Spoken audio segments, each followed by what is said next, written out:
apresenta-se um Marx pronto e acabado, e eu disse, isso não existe nem para nós aqui que estamos ouvindo, nem para o Hegel, nem para o Shakespeare, e também não para o Marx. Ninguém nasce pronto e acabado, né? Bom, então, Marx não nasce um revolucionário, há uma construção do pensamento do Marx a partir da realidade sócio-histórica, eu insisto em sócio-histórica, porque porque está calcado em classes sociais, e vamos lembrar aqui que Marx não é operário, né? Ele parte de outra realidade, de uma outra classe social, né? E histórica, porque existe uma processualidade, né? Não é imutável, não é permanente, não é algo estático, né? Ou seja, é por isso o histórico social é muito importante, para dizer que está enfatizar o sentido de transformação permanente, aberta, sem teleologia em relação à história, é óbvio, e social, porque pisa em algum lugar, né? Uma sociedade de classes, aonde você pisa é muito importante em relação à classe social que pertence, né? Diante do sistema de produção. Então, há uma série de problemas de vulgarização do pensamento do Marx do século XX, né? O Marx não tem esse problema nosso, né? Da tradição marxista. Como eu disse, uma leitura religiosa, catequética, né? E seja um jovem Marx ou um velho Marx, isso está em construção. Isso é importante. Eu vou fechar esse primeiro momento, é só uma breve introdução que estou fazendo aqui. Ainda não entrei nos itinerários que eu quero apresentar para vocês, mas para dizer o seguinte: seja um Marx geracionalmente pensando apenas, um Marx jovem, um Marx maduro, mais velho, né? Há uma processualidade. Normalmente, o marxismo vulgar, ele trata o Marx como pronto e acabado, como já disse pela quinta vez, né? E, por exemplo, o Marx de 48 não é o Marx de 43, e assim, de 59, ou de 67, ou de 75, né? Mas quando você cria um mito, uma educação catequética, você trata, por exemplo, eu não sei se você é muito feliz com o exemplo, mas imaginem Jesus Cristo. É meio estranho falar isso do nada, né? Mas quem é Jesus? É como fosse uma massa, né, cheia de atributos. Não é nosso caso discutir isso aqui agora, mas é o Jesus Cristo, né? É uma figura, né? Cria-se mais ou menos o que na filosofia se chama de semióforo, né? Ou seja, aquela coisa abstrata, extremamente abstrata, mas ao mesmo tempo cheio de características, né, mas todas elas abstratas, e é tomado como pronto e acabado, né? Bom, eu não sei se me fiz bem entendido com esse exemplozinho, mas Marx está longe dessas coisas, né? Mas isso foi desenvolvido, isso foi divulgado e até hoje é reproduzido, né? Um Marx que, por exemplo, né, quando faz a crítica à filosofia do direito de Hegel, é como se essa crítica à filosofia do direito de Hegel já tivesse presente no Marx quando morava em Polônia, né? Ou ainda, o Marx que pensa o Manifesto do Partido Comunista, né, pensa igualzinho lá nos anos 70, 75, por exemplo, o que foi dito lá em 43, 45 ou 48, no caso do Manifesto.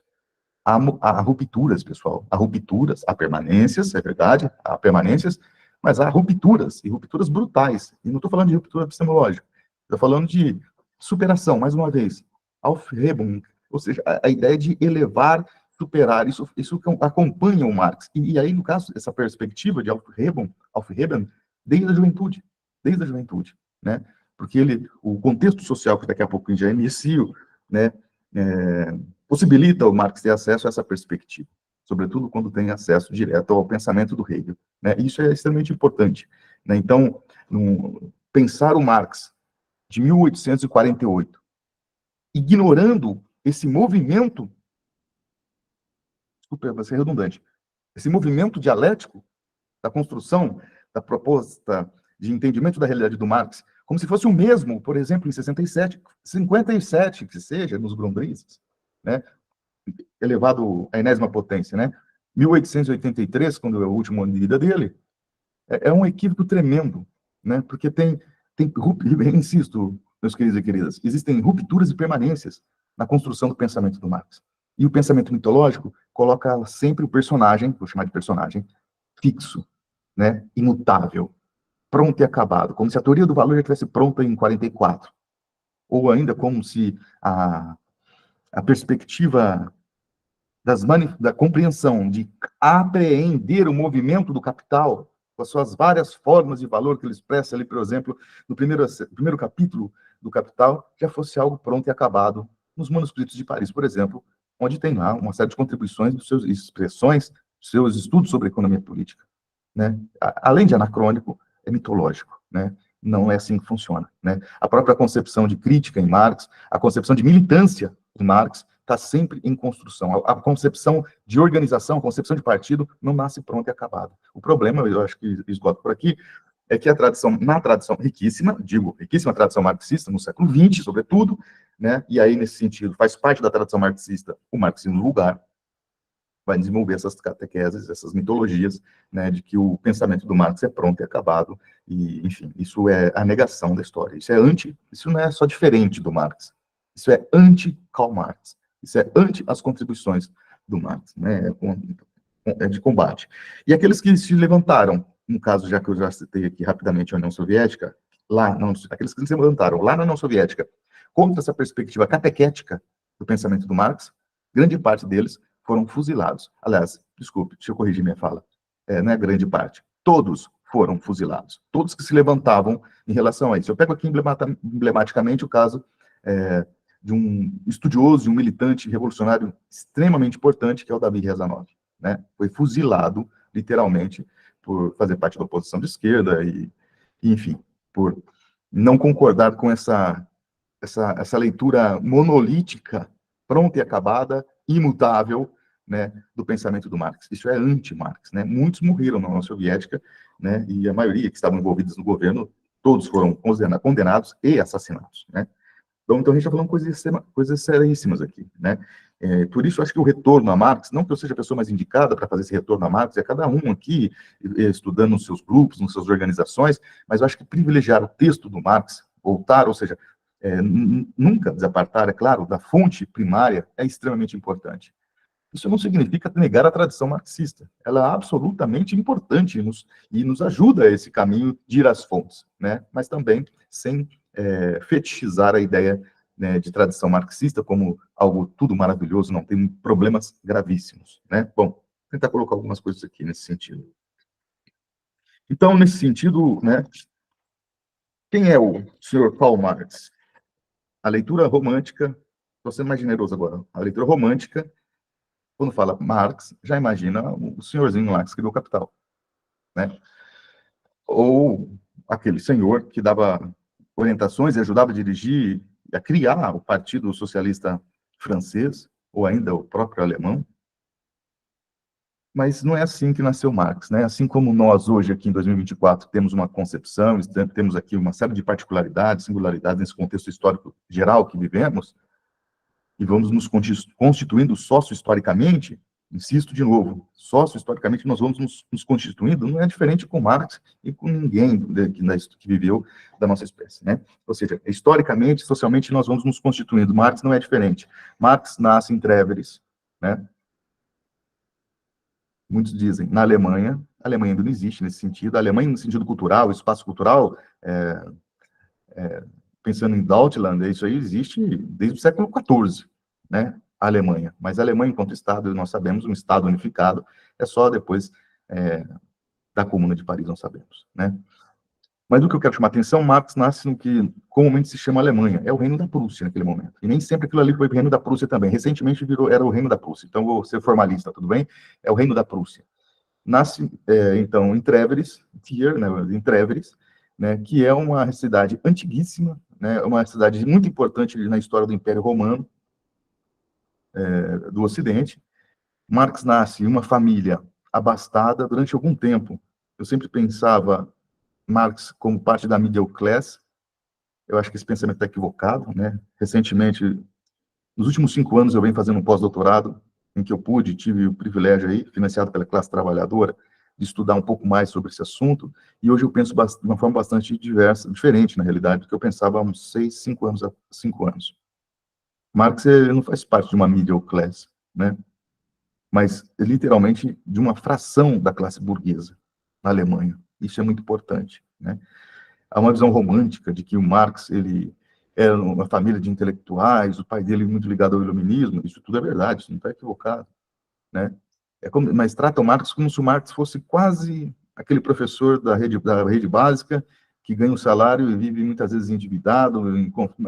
A realidade do Marx, na qual ele cresceu, ainda bem, é extremamente diferente, extremamente diferente. A realidade material que o Marx acessa é extremamente diferente. Estou falando de famílias que, na região de Colônia, tinham propriedades, né, agrícolas pequenas, é claro, todas ali são minifúndios, não tem nenhum latifúndio na escala que nós conhecemos aqui no Brasil, né?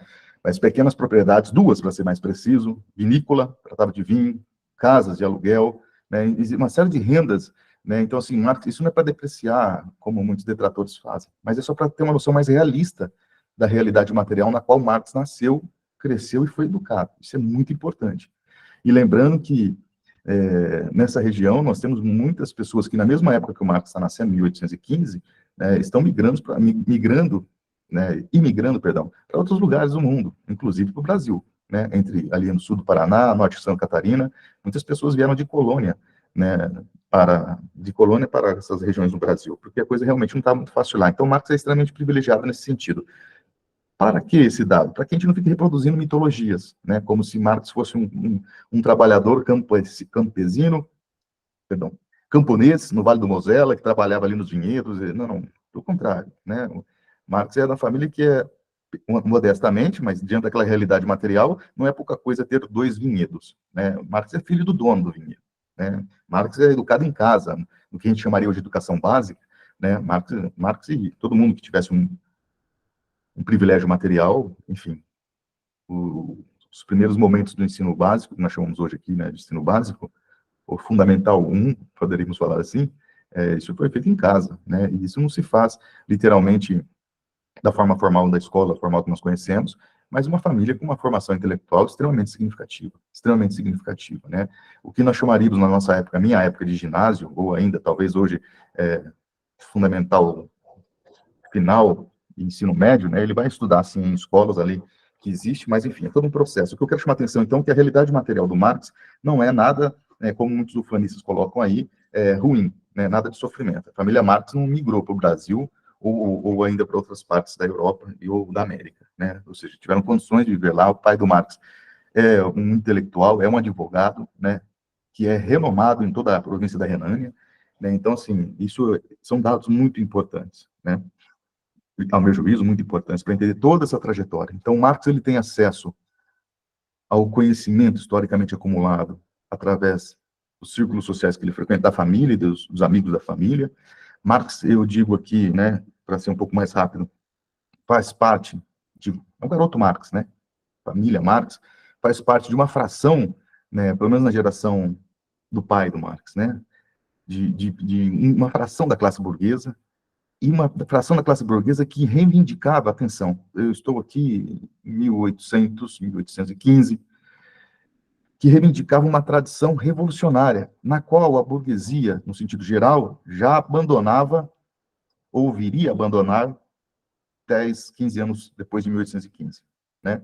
Eu quero dizer o seguinte, a burguesia, que tanto criticamos e combatemos, nem sempre ela foi reacionária, não, né, gente? A gente sabe a importância da classe burguesa em relação, sempre em perspectiva, né? Claro, sempre em perspectiva, em relação à superação da sociabilidade feudal, né, que durou muitos séculos, não foi simplesmente o fim do feudalismo, 1453, pronto, começou a Idade Moderna, viva o não, é um processo de longa duração, a superação da sociedade capitalista, né? E, nesse sentido, a Revolução Francesa foi fundamental. A burguesia francesa tem um projeto, esse projeto eu reproduzo, né? O projeto da modernidade, que não é constituída em nenhuma exclusividade do século XVIII, mas uma processualidade também desenvolvida em uma longa geração, né? Se pensarmos, para sermos bem generosos, de Nicolau Maquiavel, do século XVI até o século XVIII, a gente tem a constituição do projeto da modernidade, momento de riqueza de determinações, século XVIII, final do século XIX, revoluções burguesas na Inglaterra, Revolução Francesa. Nós temos um projeto da modernidade que é revolucionário. Isso é muito importante, né? Evidente que, ao chegar ao poder, a burguesia, vocês têm que ter paciência, tá, pessoal? Eu falei que hoje eu ia dar ênfase em uma questão histórica, porque é o chão, é o alicerce, é o grundrice para a gente poder debater as obras do Marx. Do contrário, fica só uma discussão epistêmica, pontual sobre a obra, e eu derramo aqui uma suposta erudição para vocês. A gente precisa de processualidade histórica, aonde tudo que a gente vai falar semana que vem está assentado, é disso que se trata hoje. Então, nesse sentido, o projeto da modernidade tem um caráter revolucionário. Só que, uma vez chegado ao poder, a burguesia chegada ao poder, ela paulatinamente, talvez não seja a palavra melhor, mas rapidamente, ela vai abandonar esse projeto revolucionário. Questão de sobrevivência, não pode ser revolucionário, porque ser revolucionário significa apontar os próprios limites, né? E isso não interessa ao capital, né? Então a burguesia entra numa chave, e é claro, aí nos anos 30, anos 40, o próprio Marx vai chamar, sobretudo nos anos 48, a fase reacionária da burguesia, né? Por que eu estou falando isso? Voltemos. A família Marx nasce em um contexto social em que, eu digo família porque eu quero pontualizar o Marx, mas é um grupo, uma fração da classe burguesa que resistira esse processo, né, de decadência da perspectiva revolucionária e que ainda ainda entrando no período de decadência revolucionária, de perspectiva revolucionária, em relação à formação humana, em relação à liberdade política, às liberdades democráticas, em relação à educação, vou falar formação humana num sentido bem genérico, né? Não abandonaram, embora a maior parcela da classe burguesa vinha abandonando essa perspectiva revolucionária, uma fração da burguesia, a gente poderia chamar de pequena burguesia, tudo bem? Mas é uma fração da burguesia, não abandonou esse projeto, digamos assim, essa perspectiva revolucionária da burguesia. Então, isso aqui eu acho que é importante, bastante polêmico, né? Mas eu não estou sozinho nessa, né? Não estou tirando isso da minha cartola. Ou seja, nós temos uma perspectiva revolucionária da burguesia, que vai entrando em decadência, mas uma fração pequena, minoritária da burguesia, mantém uma perspectiva revolucionária. E Marx tem acesso a essa perspectiva ainda revolucionária por fazer parte, ser oriundo dessas frações, dessa fração que ainda não tinha abandonado, ou se negava a abandonar, as perspectivas revolucionárias oriundas da Revolução Francesa. Claro, não só da Revolução Francesa, mas de todo o projeto da modernidade, expressos ali durante o processo 89 francês, né, processo revolucionário na França. Lembrando que Trèveris, né, é uma região que foi anexada por esse processo revolucionário, e eu não sou daqueles que acham que Napoleão é meramente reacionário, né, eu acho que Napoleão ainda está no espírito do tempo da burguesia revolucionária. É uma região, Trèveris muito mais do que Bonn e Colônia, mas enfim, aquela região que hoje, quando Marx nasce, pertence ao Império Prussiano, o Reino da Prússia, perdão, pertencia à França, né? Não só o Código Civil napoleônico influenciou a formação jurídica daquele pessoal todo, daquela região fronteiriça onde a gente conhece hoje Luxemburgo, Trèveris e até chegar no Rio, no Vale do Mosela, mas todo um arcabouço, todo um conjunto de perspectivas de leitura de mundo que era extremamente significativo e avançava em relação ao mundo feudal, algo extremamente revolucionário, né?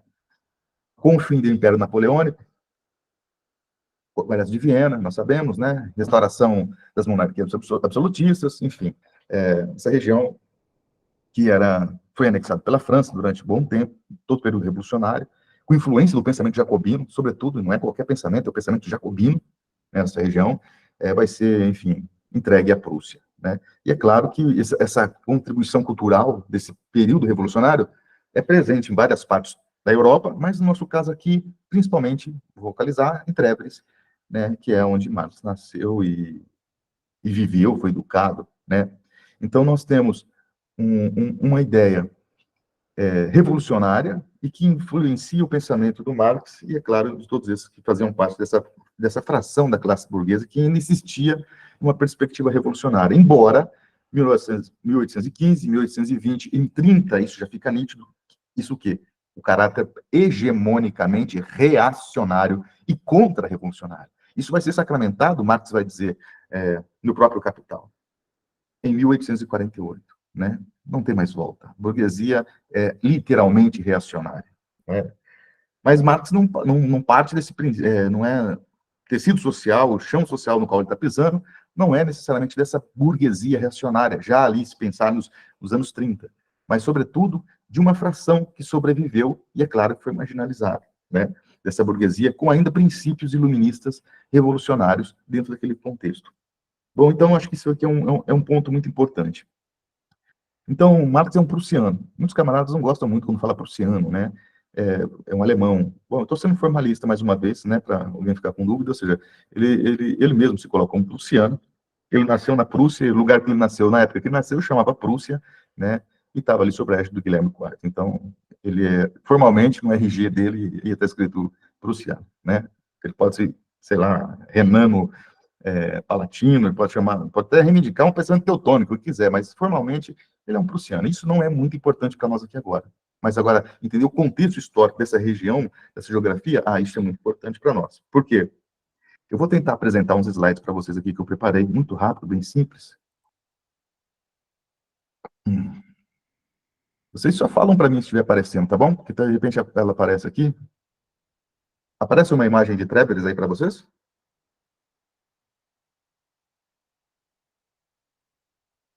Agora sim. Muito obrigado.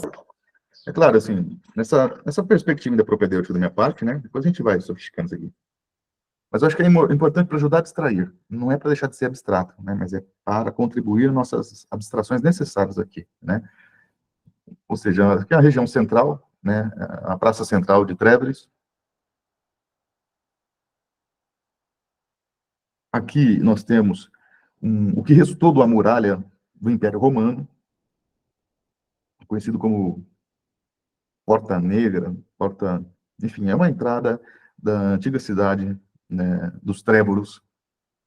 Tréveres, pessoal, vem de um nome de um grupo bárbaro, de uma comunidade teuto-germânica, né, fazia parte, não sei se, enfim, não vou forçar muita barra aqui, querendo só dar aula de história necessariamente, mas em um dado momento de crise do Império Romano, se a gente pensar século II, século III, né, os povos bárbaros foram sendo integrados ao Império Romano até que eles conseguissem superar o poderio político local do Império Romano. Essa cidade aqui, Trébris, é uma cidade que foi extremamente importante, eu disse, retomo, e aqui é um documento arqueológico importantíssimo, né, desse período histórico, né, e foi durante um período até sério do Império Romano, mas é episódico isso. Mas a questão é que há uma presença romana aqui muito importante, né, da cultura clássica, greco-romana, eu diria, na época dos romanos, né, mas greco-romano. Aqui a catedral também de Trébris. Talvez isso não seja nada novo para a maioria de vocês, tá bom? Mas me permitam um pouquinho de paciência. Aqui é a casa que o Marx viveu, né, sua infância e adolescência. Não é um barraco, tá? E não é só uma portinha dessa, não. É a casa inteira mesmo, a fachada inteira, é a casa da família Marx, né? E é muito importante isso, né? Porque nos nossos dias a gente observa, é possível, né? Talvez vocês não observem, mas é possível observar um culto ao perrengue, um culto à pobreza. Né? Isso não tem nada a ver com marxismo, né? Aqui é a Praça do Mercado, também em Trébris, importante centro comercial. Para nós aqui a escala é muito pequenininha, né? Mas essa região aqui é uma região importantíssima, né, do Reino da Prússia no século XIX, né? Mais uma influência aqui do Império Romano, né? Isso aqui não é qualquer aqueduto, isso aqui são termais, né? Um sistema de água quente que abastecia a cidade. Uma tecnologia tremenda, isso remonta ao século IV, depois de Cristo. Império Romano, um pouquinho antes da sua crise, né? Aqui um anfiteatro também, da época do Império Romano, também século IV, depois de Cristo. Construção. Essa ponte aí é considerada a ponte mais antiga da Europa. Eu estou passando essas imagens só para a gente poder fazer turismo, né? Agência de turismo. Para a gente entender a presença da cultura romana, da cultura clássica, nessa região na qual Marx cresceu, literalmente, né? Essa ponte aí, no caso, ela remonta, a datação dela é do século II, depois de Cristo. 3 séculos antes da crise do Império Romano. Deixa eu só tirar aqui, depois eu volto nessa apresentação. Por que eu fiz questão de apresentar, mesmo que sumariamente, me perdoe, mas mesmo que sumariamente, algumas imagens de Trébers, para falar da importância desse lugar, né? E quando eu mostro alguma coisa, e aí tentei enfatizar rapidamente, sumariamente, a influência do Império Romano nessa região, nessa cidade, a região toda, mas, claro, na cidade que Marx cresceu, é para que a gente possa entender que Marx não vai estudar filosofia de Epicuro por nada. Marx não vai se interessar pelo mundo greco-romano por nada, né? Marx e todo mundo que está ali, que tem uma educação para poder minimamente entender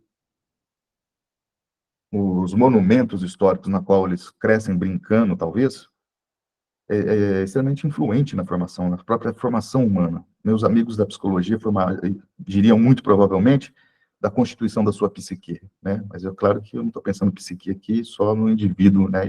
Nunca de forma inata, mas na formação da sua consciência, né? Da sua psique, né? Eu acho que é a constituição da sua psique, histórico, socialmente pensando. Então, acho que é muito relevante pensarmos isso. E isso tem sintonia com o início da minha fala. O chão que nós pisamos diz muito, pode dizer muito do que nós somos, ou porventura, sei lá, viemos a ser, né? Possamos vir a ser.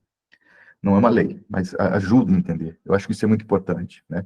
Marx não faz uma predileção pela filosofia de Demócrito, Epicuro, porque em um dado momento da vida ele achou que era legal e estava na moda, né? Isso faz parte da vida. Talvez para nós aqui na América do Sul, isso seja um pouco distante, né? Mas é importante fazer um movimento de abstração, dificílimo, mas necessário, para entender a realidade do que o Marx estava inserido, né? E assim como também para entender a nossa aqui, a partir das determinações materiais da nossa realidade. Essa é um exemplo, não é só um álbum fotográfico, né? Turístico de Colônia ou da região da Festenfahne, né? Pensando em Treveris. É uma, um conjunto de imagens que nos remete à arquitetura, que nos remete a um conceito, uma categoria central, que é o trabalho. Né? É o trabalho. Agora, por favor, Marx não nasceu em Treveris e ficou brincando, pensando, olha aqui, olha só aqui, olhava para, sei lá, para Portal Negro lá, a Porta Negra, sobrou falava assim, nossa, olha aqui, a relação entre homem e natureza aqui, a relação sociometabólica aconteceu, mas é assim que muitas vezes a tradição marxista, de forma catequética, vai reproduzindo, mas nem pensava nessas coisas nessa época, né? Mas isso vai sendo introjetado, né? Introjetado, por favor, não é a palavra melhor, não é a expressão boa, não, mas isso faz parte do tecido social que o Marx está pisando. Muita gente que pisou no mesmo tecido social lá, não desenvolveu nada que o Marx desenvolveu, claro, né? Mas certamente isso comparece quando a gente começa a analisar os textos do Marx. Ele fala de elegia, ele fala de Propércio, ele não é à toa, né? Fala de Tito Livio, não é porque, diferente de muitos de nós, com muito carinho eu digo isso, para nós aqui, muito carinho, de forma incisiva para qualquer outras pessoas. É diferente de nós, que para poder demonstrar uma falsa erudição, ficamos aí decorando meia dúzia de latim, meia dúzia de grego e fazemos graça em congresso acadêmico, né? Ou seja, para o Marx isso é uma coisa que não é natural, mas, ou seja, faz parte da realidade, não é uma coisa artificial, né? Quero dizer por isso. Bom, enfim. Então, nesse sentido, eu acho muito importante. Então, aqui agora sim eu entro alguns itinerários do Marx. Por favor, pessoal, alguns itinerários, né? Uma parte do itinerário. Não teria, nem tem conhecimento para fazer todo o itinerário do Marx, e duvido que alguém no planeta tenha, né? Aonde ele foi, de onde ele deixou de ir, etc, etc e tal. Mas a gente precisa historicizar isso aqui. Por quê? Porque Marx, então, ele é um prussiano, né? Nasce na Prússia, vai ser educado principalmente em casa, como boa parte da pequena burguesia, ou da aristocracia, ou da nobreza, né, era naquele momento. Ele vai para a escola, para o ginásio, que chamaria de ginásio, né, se a gente pensar ali nos anos 30, né, vai ter essa educação formal, ele frequenta a escola formal, né, ele termina esses estudos, vou chamar de secundário aqui, mas vou chamar de ginasial, que é assim que trata a maior parte dos grandes biógrafos, a meu juízo, tratam ali, né? Ou seja, ele termina o ginásio, né, e vai estudar, ele vai para a universidade, né? Então, observe que até aqui, não falei em nenhum momento, Marx pegou na enxada para capinar vinhedo, ou Marx teve que pegar graveto para poder aquecer, lembrando, né, que a questão mostrei as termais ali não é à toa, né? É uma região fria, é uma região de clima extremamente enfim, se você não tiver uma fonte externa de calor, você morre por hipotermia. Na época do Marx, inclusive até hoje. Né? Então, assim, essas fontes termais é uma tecnologia gigantesca. Marx não está trabalhando em madeira para poder ter uma fonte termal, nada disso. Marx é um jovem muito privilegiado, e isso é muito bom, né? Porque muitos jovens da mesma idade dele, que nasceu em 1815, muitos tiveram que vir trabalhar na roça no sul do Paraná, né? Da mesma região, da mesmíssima região, talvez até da mesma cidade. O que eu quero chamar a atenção é que Marx, como um membro dessa fração burguesa, né, digo, não de forma política, mas nasceu nessa família, né, tendo esse contexto material bastante privilegiado, ele vai para a universidade. Ele vai para a Universidade de Bonn. E na Universidade de Bonn, ele vai estudar direito. Né? Alguns biógrafos entende que o curso, naquela época, na Universidade de Bonn, era curso de Direito e Administração. Né? Não vou entrar nesse debate, ele vai para a universidade, vai fazer Direito, ele não faz Filosofia, ele não faz História, ele não faz Economia, e, evidentemente, ele não faz Sociologia, que nem existia na época. Né? Mas, enfim, ele vai para a universidade, ele vai ter acesso, ele vai aprofundar, né, os seus estudos, vai ter acesso a coisas novas, como, por exemplo, né, a ideia de direito popular, né, ou seja, um direito do povo, que emana do povo, isso chama muita atenção dele na graduação. O que a gente sabe bastante dessa época, a gente não sabe muita coisa não, na realidade, né? O que a gente sabe são as cartas que sobraram, né, que são documentos importantíssimos, pessoal. Eu sugiro que leiam sempre as cartas, né? É importante para Dedéu, é extremamente importante ler as cartas. É um documento histórico fundamental, de primeira mão. E nas conversas, sobretudo com as cartas que tem dele em relação, trocadas entre ele e o pai, né, ele é enfático, né? Ele diz, olha, o direito não me apetece muito, não. O que me apetece aqui bastante é a história e a filosofia. Mas atenção, isso não quer dizer que ele está fazendo curso de história nem de filosofia. Ele está estudando história, estudando filosofia, além do direito, é claro. Né? Mas o foco dele, o interesse grande dele, além do direito popular, do direito do... Eu estou traduzindo assim, viu? Direito popular é direito do povo, quase uma coisa mais seca. Mas é o conhecimento da história e da filosofia. Né? E aí, filosofia, né, sobretudo, claro, filosofia alemã. Kant, né, a gente fala pouco, fala bastante de Hegel, mas uma diferença muito grande do Kant nesses anos iniciais, né, e evidente, do Hegel, que estava ali, assim, num momento bastante rico, né, bastante rico, já talvez no finalzinho, né, Hegel estava morto já nesse período aí. O que eu quero chamar a atenção é que quando Marx vai para Bonn, ele é só o jovem Marx, ele é só o jovem Marx. A tradição romântica vai dizer, olha, o Marx, lá no colegial, no ginásio, né, ele escreveu uma dissertação, uma redação, né, fala sobre as profissões. O pessoal cria um fetiche, eu vou usar essa palavra também, é delicada, viu? Não dá para ficar usando esse termo em qualquer lugar, mas no sentido de enfeitiçar mesmo, que eu quero usar a palavra. O Marx já falava, já criou o materialismo histórico dialético ali no ginásio.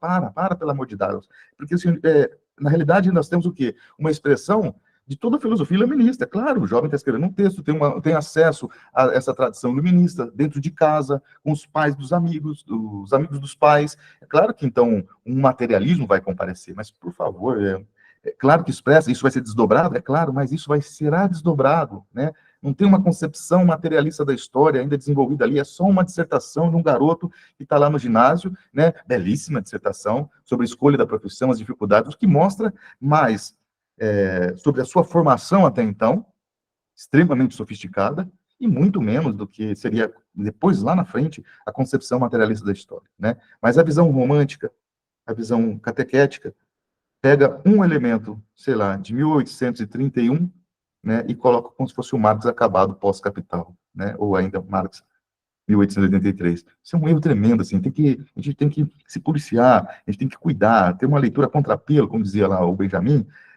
para não reproduzir esses erros grotescos, né? Ou seja, o Marx é só um jovem, escreveu algo muito importante que, é claro, depois ele vai desenvolvendo, mas não desenvolvendo por conta daquela dissertação que ele fez no colégio. Isso é a meu juízo, me perdoem se for arrogante, é extremamente tacanho uma perspectiva dessa. Mas o Marx, então, ele vai para a universidade, na universidade, o Marx, atenção, como bom filho de uma fração da classe burguesa, né, tem uma vida extremamente de gozo. Muitos detratores do Marx aproveitam esse momento para dizer, Marx era um boêmio, etc. e tal, mas que jovem que ia para a universidade não era um boêmio, né? Quer dizer, claro que existiam, mas me parece que uma linha é razoável afirmar que hegemonicamente a juventude é assim mesmo. Não é igual a de hoje, é claro, mas olha, tem muito gás, né? Tem paixões, tem, enfim, aventuras, etc. Talvez a gente está ficando velho, né? E perca um pouco disso, mas, ou seja, é uma coisa que comparece recorrentemente, né, na juventude, sem padrão para todo mundo, por favor. Mas, ou seja, é lógico, vai esperar que um Marx, né, chega na universidade, seja o bolsista número 1 da CAPES, né, anacronismo de novo, né, ou seja, não, a bolsista, vamos dizer, bolsista produtividade, nem tem, mas estou inventando categorias aqui, bolsista produtividade, no caso de aluno, né, não, ele está saindo, pessoal, ele está saindo de Trevers. Eu vou colocar daqui a pouco o mapa aqui online para vocês verem, hoje, o tamanho de Trevers, hoje, imagina no século XIX, é uma cidadezinha pequenininha, como a maioria das cidades, fora Frankfurt, fora Berlim, aliás, Trevers é uma das maiores cidades também, né, naquele período lá. Então, assim, ele está saindo de uma cidadezinha e está indo para uma outra cidade, né? Uma cidade maior, né? Uma cidade, pelo menos intelectualmente, mais, mais badalada, né? Que é Bonn. Então, ele vai ter uma série de aventuras. O pai reclama muito com ele, né? Ele fala, olha, vou parar, eu estou te mandando mais dinheiro do que os nobres. Marx não é nobre, né? Não é da nobreza, família Marx. Estou te mandando mais dinheiro do que... Isso ele fala quando está em Berlim, né? Mas, enfim, o pai mandava muito dinheiro para Marx, né? E vivia muito bem. Muitas pessoas, mais uma vez, os detratores dizem o seguinte: Marx se preocupava em ficar bem vestido, etc. e tal. A questão da vestimenta na história, pessoal, é um debate extremamente importante. Isso não pode ser esse debate sobre a vestimenta na história, não pode ser uma exclusividade dos pós-modernos, não. É extremamente importante. Não dava para estudar em Bonn, em Berlim, não dava para ir à universidade no século XIX de chinela havaiana. Não dava. Né? É primeiro que era proibido. Então, tinha todo um... Como é que fala isso, Osmar? Me ajuda aí. Estética, tinha todo um figurino. Quase que um ritual, né? Isso. Né? Tinha todo um figurino e você tinha que entender o ritual. Isso custa grana. Isso é mais um dos motivos de problema de permanência. Quer dizer, nem tinha acesso a maioria da juventude, né? Mas aqueles que tinham que permanecer lá e seguindo esses rituais caríssimos, caríssimos. O problema é que não era só isso, não. O pai do Marx reclamava, durante a sua vida acadêmica, para além de Bonn agora, que ele gastava muito, precisava administrar melhor o dinheiro aí, porque nem o filho dos príncipes recebia tanto dinheiro como ele recebia dos pais, né? O que vai ajudando a gente a pensar, não para desmerecer, por favor, reivindica o camarada Marx, né? A questão é para não ter visões românticas, né? Marx não veio da classe operária ou da classe camponesa prussiana, né? É uma classe extremamente privilegiada e eu não tenho nenhuma dúvida, é da pequena burguesia mesmo, não é middle-class, não. Né? Até então, isso é tudo bem, tranquilo, mas é para ajudar a entender o processo histórico, esses dados que eu estou colocando. Marx vai para a universidade, ele vai sendo transferido para Berlim, e quem transfere ele é o pai, né? Não quis puxar as disciplinas com o Osmar, né? Lá em Berlim, não. Ou seja, o pai falou, ó, em Bonn tá muito bom Vivan, tá muito ruim isso aí, né? E lembrando que Bonn, pessoal, tá pertinho de Trevres, pertinho de casa. Depois eu vou mostrar o mapa aqui, eu tô fazendo assim, tá tudo abstrato, né? Então, assim, ele vai ser transferido para Berlim. Aí, pessoal, Berlim já é outra coisa. Pelo menos assim, né? O discurso geral, por favor, o que eu tô falando aqui é o discurso hegemônico, né? Geral, né? Particularidades no estudo. Berlim já é outra história. Era conhecido como uma universidade mais rígida. Eu estou me segurando para não falar mais séria. Bonn é uma universidade séria. Era uma universidade séria.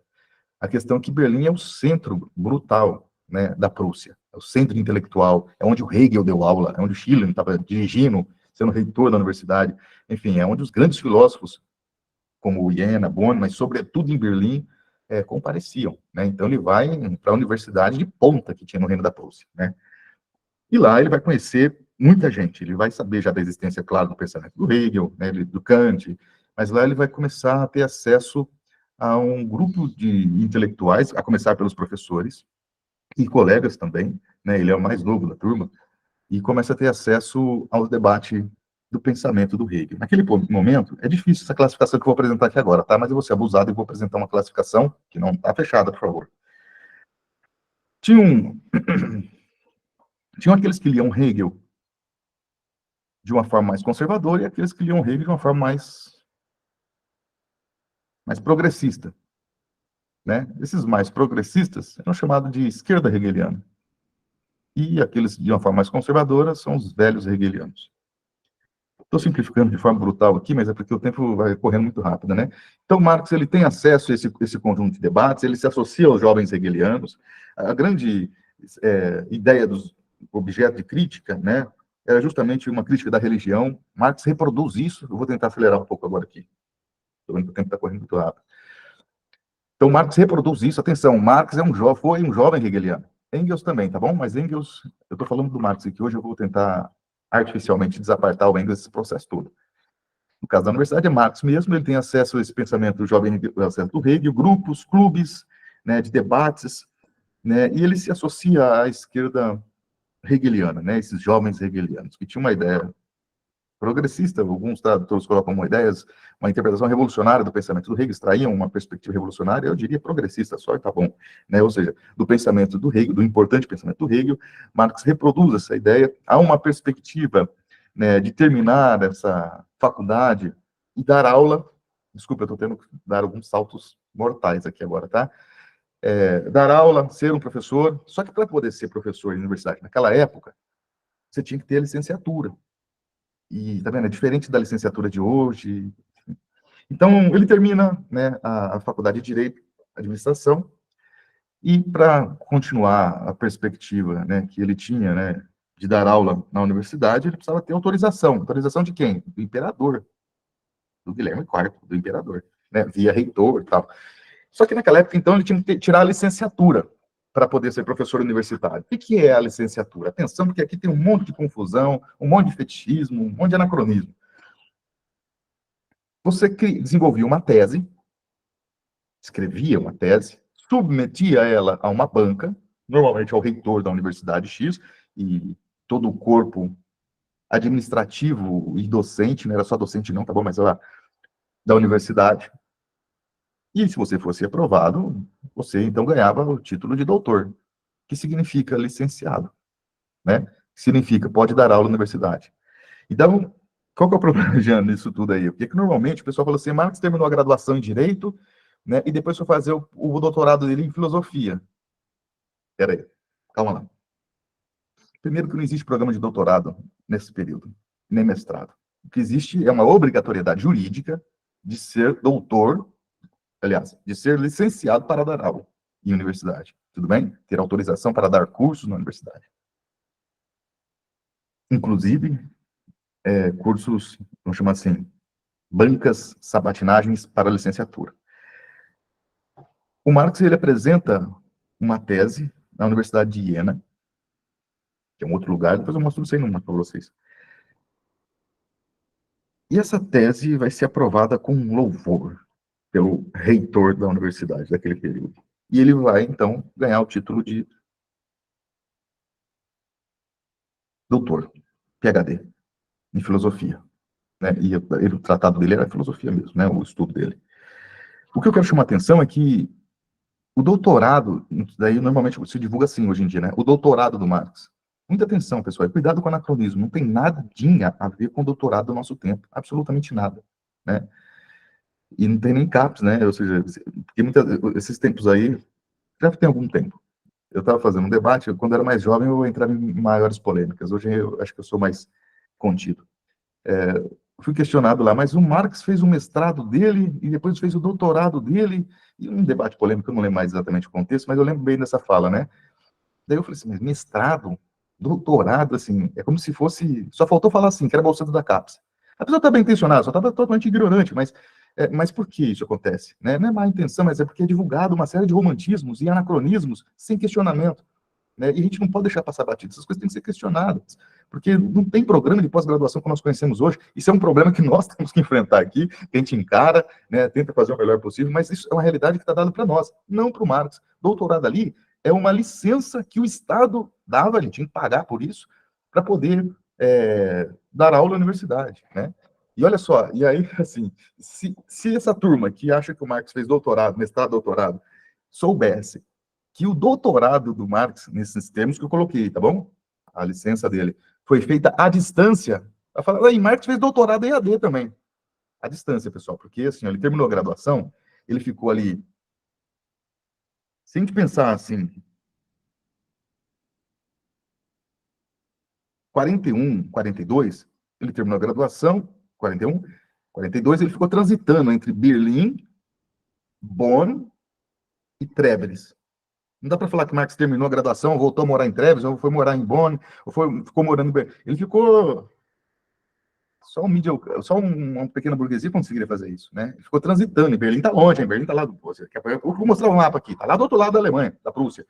Então, assim, ele está transitando, ele fica morando entre essas cidades. E aí, quando ele está escrevendo essa tese, ele está em Bonn, né? E aí, ele faz isso à distância. Por quê?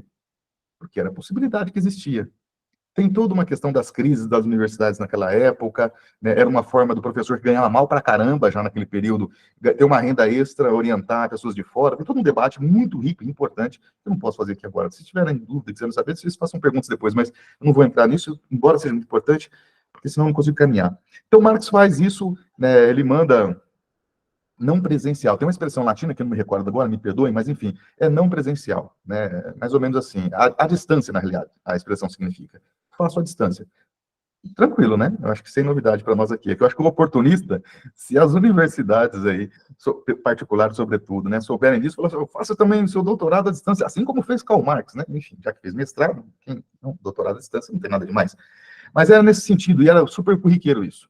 Naquele momento em que a política educacional estava assim, buscava saídas artificiais para poder pensar a crise institucional das universidades na Alemanha. Não posso debater isso agora. Era uma forma de complementar o salário do professor ganhar mal para caramba. É isso aqui mesmo. Principalmente nas universidades não tão famosas. Mas atenção, a Universidade de Jena não é tão famosa assim, não é tão ruim assim não, né? Você pensa FIT, tem um pessoal do romantismo alemão que estudou tudo ali. Né? Então, assim, não é qualquer universidade. Não tem qualquer universidade nessa época, né? Mas, enfim. Então, o Marx, a questão que eu quero chamar a atenção é que ele termina a graduação, beleza? Ele termina, vamos chamar de graduação, então, que é assim mesmo, está correto. E ele vai ficar transitando, ele não vai para onde que ele vai? Não, ele vai ficar morando em várias cidades ao mesmo tempo. O trabalhador rural não tem condições de fazer isso aí, né? Nem faculdade, nem ficar transitando entre cidades ao mesmo tempo. O fato é que ele vai ficar transitando nessas cidades, né? Ele vai desenvolver essa licença, vou chamar de tese de doutorado, que é tudo bem, tranquilo, desde que a gente não pense que é um pós-doc, ou um doc, como nós conhecemos hoje. Ele vai tirar, então, fazer essa dissertação, essa tese de doutorado aí, vai conseguir a licença, né, que ele tanto desejava, né, mas tem um probleminha acontecendo de âmbito geral na Prússia, né. Se Hegel, até os anos 1820, 1830, era a bola da vez, pelo menos estava num momento muito importante, não é o que está acontecendo no final dos anos 30, início dos 40 e, sobretudo, toda a segunda metade do século XIX, né? Há uma ideia de abandono do pensamento hegeliano, né, de crítica à dialética hegeliana, o sistema filosófico hegeliano, né? Bom, e nesse sentido, uma perseguição também aos hegelianos, sobretudo os hegelianos de esquerda, do qual Marx era correligionário, né? Então, aquela ideia, né, de dar aula na universidade vai por água abaixo. E tem uma questão muito importante aqui, que é a paixão gigantesca que ele tem pela Jane von Festendal, né? Ela está esperando ele terminar a graduação, tá lá, sei lá, uma noivada de uns 7 anos já, rolando lá a camarada. Enfim, eles querem casar, mas para casar tem que trabalhar, né? Enfim, esse momento, pessoal, Marx é amigo do Bruno Bauer, do Stirner, né, do Arnold Hughes, esse pessoal são todos camaradas, estão vivendo juntos, eles são todos jovens hegelianos de esquerda, portanto, todos idealistas. Você não tem nada de Marx revolucionário ainda, são jovens idealistas, né? E o Arnold Hughes vai na cidade de Colônia, um pouquinho para cima de Bonn, fundar um jornal, que é a Gazeta Renana. Ele vai chamar o Marx para escrever. Marx, nesse momento, está em Bonn, né? O jornal fica em Colônia. Marx está escrevendo vários artigos, o pessoal já conhecia o Marx, né? Os artigos vai dando mais destaque naquele círculo de jovens hegelianos ao Marx enquanto pensador. Atenção, Marx, e aí tem sentido falar Marx jovem, só para delimitar assim, ó, não tem nada do Capital, não tem nada de crítica da economia política, não tem nada de crítica a Proudhon, não tem nada, isso não existe ainda, nem conhece Proudhon, tudo bem? É só o jovem Marx, no sentido geracional, por favor, né? Trabalhando ali como articulista, escrevendo jornal, ganhando uma graninha, né? 150, 550 talheres, né? Isso dava condições para ele ter uma vida mais tranquila, de um trabalho, né? A questão é que o jornal faz uma série de críticas, nós sabemos o episódio do Vale do Mosela em relação à catação de lenha, a Renana proíbe a catação de lenha, né? A Luísio, fica à vontade.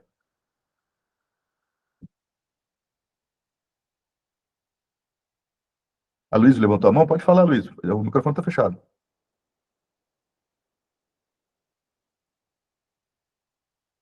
Bom, deve ter... Bom, se não for, você levanta aí.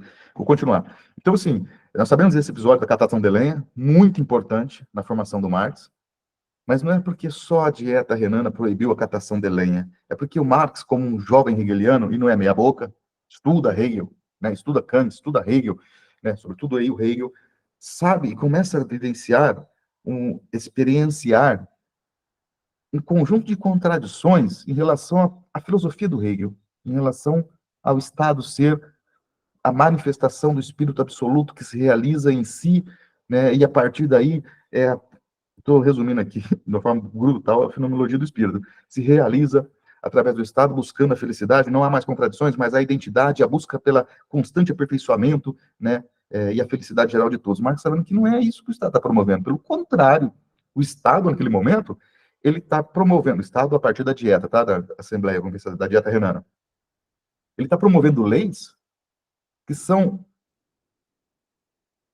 arcaicas em relação às leis medievais que existiam. A catação de lenha é um direito consuetudinário. Por quê? Se não catar lenha, ela morre de frio, morre por hipotermia. É um direito consuetudinário, e nesse caso pressupõe, além da Idade Média, mas pensando naquela crítica toda à Idade Média, o mundo, sociedade ou características do mundo feudal que ainda prevalecia na Prússia, o Marx vai dizer, a dieta renana é retrógrada em relação ao direito medieval. Ela está proibindo a catação de lenha, que é um direito consuetudinário, dos trabalhadores no Vale do Mosela, os campesinos. Se não catar lenha, morre. Madeira morta. Ninguém está entrando na propriedade de ninguém, serrando, sei lá, um carvalho lá, né? É madeira morta, é costume, de geração em geração, um direito consolidado. As pessoas catam isso para poder sobreviver. E, é claro, continuar trabalhando depois em propriedade para dos outros.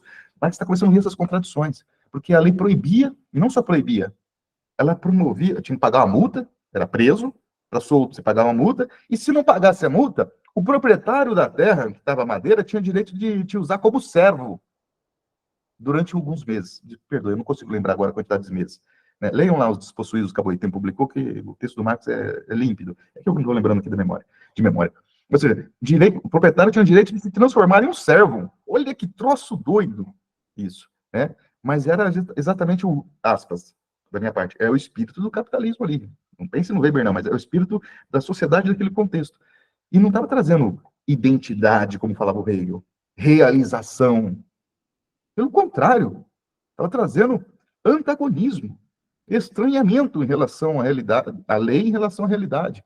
Né? Isso vai chamando a atenção do Marx. Mas ele mesmo vai falar depois, lá na frente, assim, olha, na época eu não tinha nem condições de entender muito bem o que estava acontecendo, mas ele entendeu muito bem. Né? Então, Marx, ele começa a trabalhar nesse jornal, quando ele se transforma, o pessoal gostou tanto, estava gostando tanto das contribuições do Marx, que ele foi chamado para ser o chefe redator. Aí ele sai da cidade de Bonn, e aí ele muda para a cidade de Colônia, onde estava a sede do jornal, né? E vai trabalhar mais intensamente sobre o jornal como escritor, mas é claro, como editor-chefe, né, do jornal.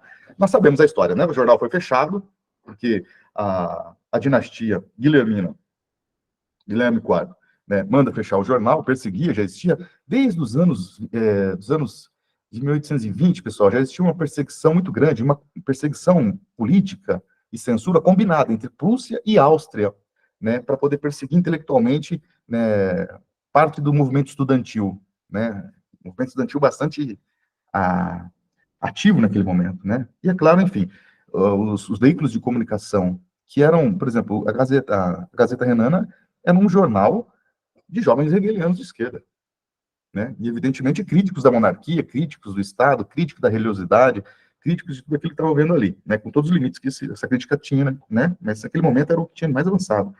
O jornal é fechado, Marx, né, fica sem emprego, ele, todo mundo lá. Há um projeto, discussão entre ele e Arnold Ruge, de criar uma revista, os Anais Franco-Alemães, lá em Paris, isso tudo sendo planejado lá em Colônia, né? Nesse caminho todo, o pai da Jenny morreu, Jenny que vai ser a companheira do Marx, né? A Jenny, Johanna Jenny von Festernwein, está morando com a mãe, numa outra cidadezinha, né? O pai morreu, a mãe mudou da cidade de Treveris e mudou para a cidade de Kreuznach. E aí Marx está sempre transitando ali. Colônia, jornal fechando, né? E Kreuznach. O jornal fecha, ele muda para Kreuznach, onde mora a mãe da Jenny, e marcam um casamento, finalmente. E aí eles vão se casar lá em Kreuznach, né? Nada de catolicismo, né? São protestantes, né? Casam no cartório lá, tudo, a igreja é protestante, mas enfim, tem um casamento, aí eles vão passar uma lua de mel no Vale do Reno, né? Vão gastar dinheiro pra caramba, mas enfim, não entra nesses detalhes. O fato é que nessa lua de mel, Marx escreve, e vou começar com esse texto semana que vem, os manuscritos de Kreuznach, extremamente importante. Mas ainda é um texto de um jovem hegeliano, né? Criticando a filosofia do direito de Hegel, a ideia de Estado, né? Bastante, já ali uma perspectiva bastante divergente daquela que ele acreditava, daquela hegeliana, né? Ele começa a apontar os limites disso. Bom, enfim, o que eu quero chamar a atenção, assim, que de Kreuznach, né? Passando aí alguns meses, ele vai se direcionar para Paris, e aí já casado com a Jenny. O debate com Aldo Hug, agora, enfim, é um empreendimento, é um negócio, né? Eles fundam os Anais Franco-Alemães. Deu certo, mas não deu muito certo essa revista, né? Teve o primeiro volume duplo, publicado, mas não deu muito certo, né? O desentendimento com o Aldo Hug, posicionamento político, os próprios articulistas, né? Os próprios Bauer, enfim. E Marx, enfim, fica mais uma vez sem emprego, né? Ali eu acho que já continuou sem emprego, na realidade, né? Porque o Anais Franco-Alemães não vingou para além dessa primeira edição. O fato, assim, é que o Marx ainda não vive uma miséria, uma penúria, né? Tem herança aí acontecendo, tem uma série de fontes aí de sobrevivência material que garante a estadia do Marx e da Jenny em Paris durante um tempo. A questão é que, morando em Paris, e eu estou em 44, depois eu vou voltar a isso tudo na semana que vem, morando em Paris, Marx tem acesso a algo que ele nunca viu na vida, que é uma vanguarda, atenção, uma vanguarda do movimento operário. Isso é muito importante. Vai conhecer o Bakunin, vai conhecer o Proudhon, né? Já sabia, ou seja, sabia de nome, conhecia de nome, socialismo, os comunistas, mas isso tudo era muito abstrato, vai dizer ele, né? Lá nos anos, para ele, em 41, 42, isso era muito abstrato. Ele vai saber mais ou menos o que é isso mesmo, depois, em 44, quando ele se estabelece em Paris, né? A história, nós sabemos que existe uma perseguição gigantesca, né, do governo prussiano em relação aos jovens hegelianos de esquerda. Marx está em Paris. Marx, olha que coisa doida. O primeiro-ministro da França era o Guizot, né, um importante historiador e primeiro-ministro também. Ele, a pedido do governo da Prússia, vai expulsar Marx de Paris. Marx sai de Paris e vai para onde? Vai para Bruxelas, né? E ele vai para Bruxelas. Aqui é tudo muito importante isso, né, pessoal? Espero que esteja me fazendo bem entendido, conseguindo realizar isso. Marx não, observa, vou retomar tudo agora rapidinho. Marx não sai de treva do tipo, eu vou curtir uma universidade em Bonn, porque depois eu vou mudar para Berlim, porque depois eu vou mudar para Colônia para trabalhar no jornal. Não tem essa teleologia. Embora individualmente, através do trabalho, exista a teleologia, em relação à história, não tem essa teleologia. Isso não é projetado, isso não é planejado. Né? É a história acontecendo. O papel do acaso é brutal na constituição do processo histórico. Né? Ou seja, Marx está nesse processo todo, nessa trajetória, são alguns pontos do itinerário de Marx, estou colocando aqui, que vai se constituindo. Né? E cada momento, em cada parada, né, coisas novas vão acontecendo, coisas inesperadas, sobretudo, eu acho que mais inesperadas do que as esperadas. Né? Então, não estava nos planos de Marx ir para Paris, quando ele está trabalhando na Gazeta Renana. Tudo bem? Então, esse processo, para que a gente possa entender, a história é um processo aberto. Nem ele e nem nós aqui hoje sabemos, né, que fim vai ter ali. Nós podemos fazer conjeturações, é claro, razoáveis, a partir da realidade material de agora, mas o futuro mesmo, só conjeturações, absolutamente mais nada além de conjeturações importantes, sérias, precisas, mas só conjeturações. Né? Então, nesse sentido, está aberto, observa, Marx não sabe que vai virar um revolucionário, Marx nem sabia que virar um comunista, entende? Marx, pessoal, agora que eu vou ser enfático, muita gente não gosta quando fala isso, mas assim, ó, Marx em 39, 40, Marx não vê a classe trabalhadora, ou não vê ela como sujeito histórico central. Isso não está dado ainda. Assim como muitos intelectuais daquele período, Marx tem uma série de dúvidas em relação ao poder dos trabalhadores, como era aventado pelos comunistas ali, né, por aquelas regiões da Alemanha e da Prússia. Sabem isso? Então, assim, a parte que muitos não gostam é assim, é que Marx não era essa gente pobre. Eu não estou querendo ser anacrônico e nem injusto intelectualmente, mas também não quero ser romântico. Olhando para a classe trabalhadora, não acho que é desprezo. A própria atuação dele no jornal demonstrou isso, não é desprezo, nojinho da classe trabalhadora suja. Não é isso não. Não é isso não. Mas quando ele olha, precisamos mudar o mundo, ele olha para tudo quanto é lugar. Certamente não é a classe trabalhadora ou o sujeito que transforma o mundo. Ali em 40, 39, não é mesmo, não é mesmo. Como não era para nenhum jovem hegeliano, tudo bem? A grande guinada, a grande ponto, e aí eu chamo de ponto de inflexão, não de visão epistemológica, eu não acredito, eu estou em outra tradição, eu sou crítico dessa tradição de epistemologia dividida, visão epistemológica, mas é um ponto de inflexão brutality, importantíssimo no pensamento do Marx, na constituição desse seu pensamento, dessa filosofia, entre aspas, né? É exatamente a ida para Paris. Claro, toda essa relação material e social que ele está metido, né? E essa relação sociomaterial que ele está metido o empurra para Paris. Em Paris, ele tem acesso a essa vanguarda do movimento operário. Com a expulsão de Paris, ele vai para a Bélgica, né? Ou seja, ele vai para a cidade de Bruxelas. E ali vai ter acesso também a parte do movimento operário belga, no caso de Bruxelas. E observe que muitas coisas estão acontecendo nesse momento. Não é, por exemplo, por um desejo, tipo, agora eu estou em Paris, passar um tempo em Paris, né? E agora eu vou passar um tempo em Bruxelas. É a militância que está empurrando ele. É os posicionamentos políticos, intelectuais, militantes. Agora, observe que o Marx revolucionário, ele está sendo processado. E eu não posso falar, eu não falarei. A partir de 44, 45, nasce o Marx revolucionário. Não, não, não. Porque se não tivesse o Marx idealista, tudo isso que eu estou falando até agora aqui, também não teria o Marx revolucionário. Eu não faço cara, eu não faço essa divisão epistemológica. Eu penso o Marx como um todo. Assim como vale para qualquer um de nós.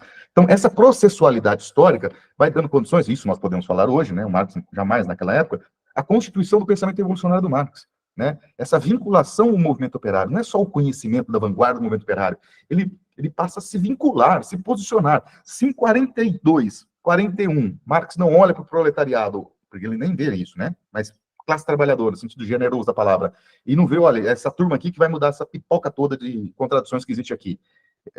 Não dá para falar que, por exemplo, em 43, 44, ele, ao olhar para a classe trabalhadora, pensa da mesma forma.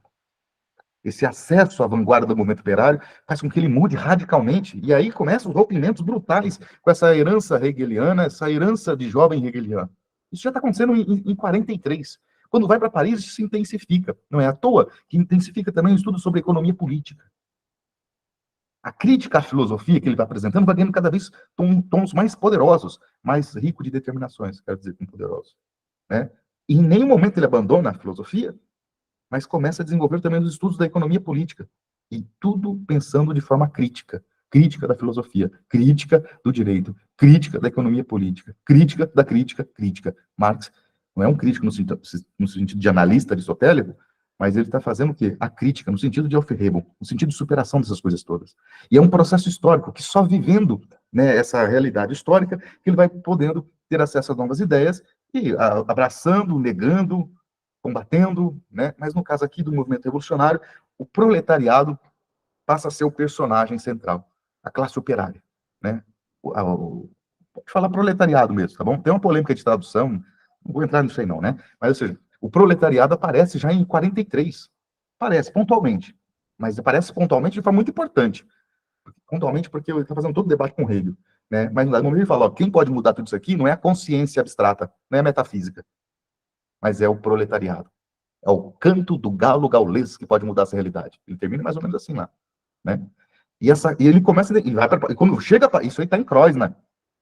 Em 44, quando ele chega em Paris, ele vai constatando que está correto, é o proletariado. E aí ele vai não só dando destaque para a importância do proletariado na transformação da realidade, mas ele vai se vinculando à classe operária.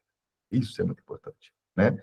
E essa expulsão não foi porque ele quis passar um tempo em Bruxelas, ele foi expulso de Paris, foi para Bruxelas, né? Chegando em Bruxelas, ele continua se associando mais profundamente ao movimento operário, tanto que vão criar o quê? Vão criar uma associação dos operários de Bruxelas. Olha que coisa interessante. É que tem muitas coisas, né, Osmar, acontecendo nesse período, né, que é a criação do Comitê de Correspondência Comunista, o diálogo gigantesco com revolucionários parisienses que estão exilados em Londres, como Schaper, a Liga dos Proscritos, que depois vai virar a Liga dos Justos, que junto com o Comitê de Correspondência Comunista vão fundar a Liga dos Comunistas, né? Ali é o momento em que eles vão, 44, passagem para 45, escrever, 45, publicar em Bruxelas a Sagrada Família, que é a crítica da crítica, né? É ali que vai escrever os manuscritos que nós conhecemos hoje como a ideologia alemã. Olha, crítica central à filosofia, né, alemã. É ali que ele vai escrever o Manifesto do Partido Comunista. Então, assim, é um momento de um salto tremendo. Aí a gente pode falar assim, ó, ali tem um Marx revolucionário. Mas observa que esse Marx revolucionário, que é possível e seguro de identificar, de localizar no tempo histórico em 1848, só foi possível por aquilo que antecedeu. Tudo bem, pessoal? Estamos fazendo bem entendido? Ou seja, tudo aquilo de revolucionário que a gente conhece em 45, 46, 47, 48, só foi possível por conta daquela trajetória anterior. Não é do tipo um raio de céu azul, e aí apareceu, de hoje em diante, aqui está Marx, sei lá, como se fosse uma espécie de Thor, né? Karl Marx, o revolucionário, né? Isso, lembra, o Marx vai falar, depois, só depois, me desculpa aqui avançar no tempo. Ele vai falar assim, ó, o concreto, ele fala em 57 isso. O concreto é a síntese de múltiplas determinações, é a unidade do diverso. A gente não pode esquecer isso nunca, né? O que tem ali de concreto, Karl Heinrich Marx, em 48, é uma síntese de múltiplas determinações. Não dá para simplesmente, ó, 45 começa o Marx revolucionário e para trás é o Marx idealista. Imagina, é uma processualidade histórica, né? Esse tipo de motosserra epistemológica não ajuda a entender muita coisa, o indivíduo ou o fenômeno histórico, né? O que eu chamo a atenção é para o processo histórico. É o processo histórico. Poderia ter dado em outras coisas. Claro, o Marx poderia ter virado, pessoal, um professor universitário em Berlim. Olha que maravilhoso, né? Ou em Viena, ou qualquer outra universidade lá, né? Rosa mesmo, ou Bonn, mas enfim, não virou, né? Ele queria, né? Não virou. Ou seja, é uma processualidade histórica, a gente não tem controle de tudo isso, não. Nós somos privilegiados, no século XXI, a gente consegue olhar o processo histórico, através de fontes primárias, secundárias, enfim, começar a analisar os documentos históricos e traçar essa narrativa que eu estou fazendo aqui, mas a partir de um lastro na realidade material. E quando a gente olha para essa trajetória possível, né, da trajetória do Marx, esse olhar possível, a gente vê que o Marx revolucionário é a Constituição histórica. Pô, isso não devia ser novidade, mas no momento histórico que a gente vive, é importante falar essas obviedades, né? Então, nesse sentido, Marx vai para Bruxelas, né? Só que observa que, com toda essa agitação revolucionária, ele tinha prometido brutalmente para o Leopoldo I, que é o rei da Bélgica, lembrando que a Bélgica era um reino recém-criado, viu? Que, assim como todo mundo que ia para a Bélgica, tinha que assinar um termo de responsabilidade, né? Tipo assim, eu estou chamando de termo de responsabilidade, mas prometo que, ao morar no Reino da Bélgica, não me envolverei com coisas contra o Estado, etc, etc. Enfim, assinava lá uma petição concordando com um monte de ordem. Marx não respeitou nada disso, né? Já falei aqui, manifesto comunista, ideologia alemã, criação do Comitê de Correspondência, criação da Liga dos Comunistas, enfim. Claro que quando aí estoura 1848, a Primavera dos Povos, observem aqui rapidamente, já vou terminar, tá, Osmar, porque o tempo está ficando pequenininho. Vou compartilhar aqui rapidamente. Olha o mapinha. Que lindo.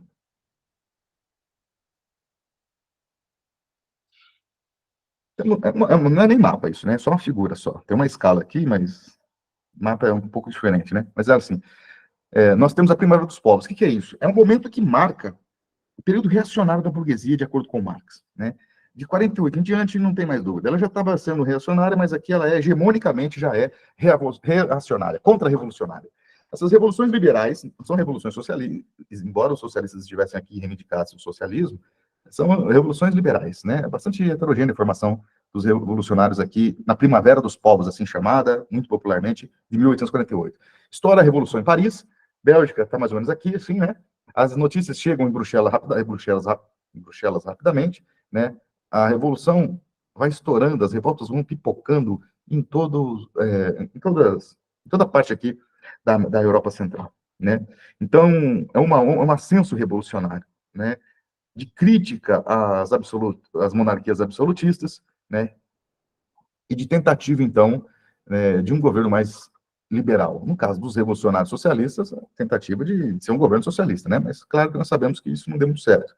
O que eu quero chamar a atenção é que da Bélgica, deixa eu voltar para aqui, ó, o mapinha, né? Bruxelas, Matos está aqui. Tem uma linha de trem até hoje, né? A linha férrea. A notícia chega, estourou a revolução aqui. Os revolucionários também vão se agitar aqui, porque eles estão organizados politicamente. Aqui já tem a Liga dos Comunistas, tem a Associação dos Operários de Bruxelas, que criava uma série de outras associações, né, de trabalhadores, operários, né? E é claro que o governo, o bondoso, o governo de Leopoldo I, progressista, governo belga, vai reprimir brutalmente, né, essas manifestações. Marx vai ser preso, ele vai ser acusado de oferecer dinheiro para os revolucionários comprarem armas. A Jenny vai lá na delegacia, tirar ele da cadeia, acaba sendo presa também.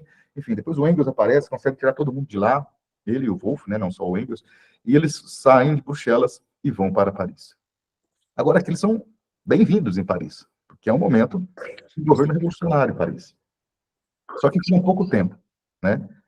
Vão voltar para a Prússia e, sobretudo, acompanha a setinha. Saem de Paris, tá? No caso do... Não está aparecendo, pelo menos para mim não está aparecendo o mapa. Sei para vocês. Ai. Peraí. Aparece o mapa, mas não a seta. Aparece? Então tá bom. O importante é aparecer para vocês. A seta não, só o mapa. O mapa aqui aparece também. Valeu, peraí, então.